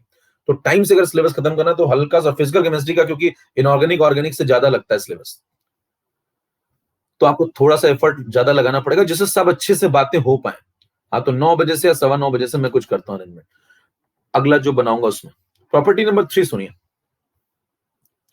3 नंबर प्रॉपर्टी कहती है कि अगर सपोज आप एक रिएक्शन लेते हैं A gives B, अगली रिएक्शन आप लेते हैं B gives C, और अगली लेते हैं आप C gives D, और आप इन तीनों को जोड़ देते हैं तो ये बन जाता है A gives D। ठीक, तो फर्स्ट वाली का अगर KC आप लेते हैं KC1, सेकेंड वाली का अगर आप लेते हैं KC2, थर्ड वाली का अगर आप लेते हैं KC3, तो आपसे पूछा जाएगा फोर्थ वाले का KC बताओ, इसका KC क्या होगा। अब ध्यान दीजिए यहाँ पे, अगर आपसे इसका KC पूछा जाता है तो आप कहेंगे कि अगर इन तीनों रिएक्शन को जोड़े तो चौथी रिएक्शन आ रही है क्या। यस, देखिए चेक करिए, इन तीनों को जोड़ो जरा, तो बताओ B से B कैंसिल, C से C कैंसिल, तो देखो A से D आ गया। तो जब तीनों रिएक्शन को जोड़ने पे कोई चौथी रिएक्शन आती है तो जो KC है वो आपस में जुड़ते नहीं है। जब रिएक्शन को जोड़ा जाता है तो KC जुड़ते नहीं बल्कि मल्टीप्लाई हो जाते हैं। तो बताइए KC1 इंटू KC2, आंसर आएगा KC1 into KC2 into KC3, ना कि KC1 plus KC2 plus KC3 बराबर। तो ये पूछा जाएगा कि रिएक्शन को जब मैं जोड़ता हूं तो क्या हो जाता है, KC जुड़ जाते हैं क्या, गलत बात है। तो गलत बात ही पूछी जाती है, कौन सा स्टेटमेंट गलत है। और रिएक्शन को जब मैं जोड़ता हूं तो KC मल्टीप्लाई हो जाते हैं, सही बात है। कोई पूछे कैसे हुआ तो आप वही लॉ ऑफ मास सेक्शन कह दो, इसका लॉ ऑफ मास सेक्शन से आंसर क्या लिखोगे, B बाई A। इसका लॉ ऑफ मास सेक्शन से आंसर क्या लिखोगे, C बाई B। और इसका लॉ ऑफ मास सेक्शन से आंसर क्या लिखोगे, D बाई C। ठीक है, और इसका लॉ ऑफ मास सेक्शन से आंसर क्या लिखोगे, D बाई A। अब चेक करो, पहले तीनों को मल्टीप्लाई करके देख लो, चौथा वाला आ रहा है, देखो B by A, C by B, D by C। जरा तीनों को मल्टीप्लाई करो, B by A, C by B, D by C, तीनों को मल्टीप्लाई करो तो चेक करिए, ये कैंसिल हो गया, इससे C कैंसिल हो गया, C से तो D बाई A आ गया, इसका ना चौथा वाला आ रहा है। इसका मतलब ये हुआ कि चौथे वाले का जो आंसर होगा वो पहले तीनों के मल्टीप्लिकेशन के बराबर होगा। अब जरा बताइएगा मेरे को इस पे सवाल कैसे बनेंगे। शुरू में स्टार्ट करें, देखिए सुनना ध्यान से। पहली वाली का 2, दूसरी वाली का 4, तीसरी वाली का 8, तो चौथी वाली का बताओ। पहली 2, दूसरी 4, तीसरी 8, रेडी है, 2 4 8, चौथी का बताओ। कर लेंगे, मल्टीप्लाई करो, 2 4 8 मल्टीप्लाई करो 64। पहली का 2, दूसरी का 4, चौथी का 64, तीसरी का, क्या मैं रेडी नहीं था।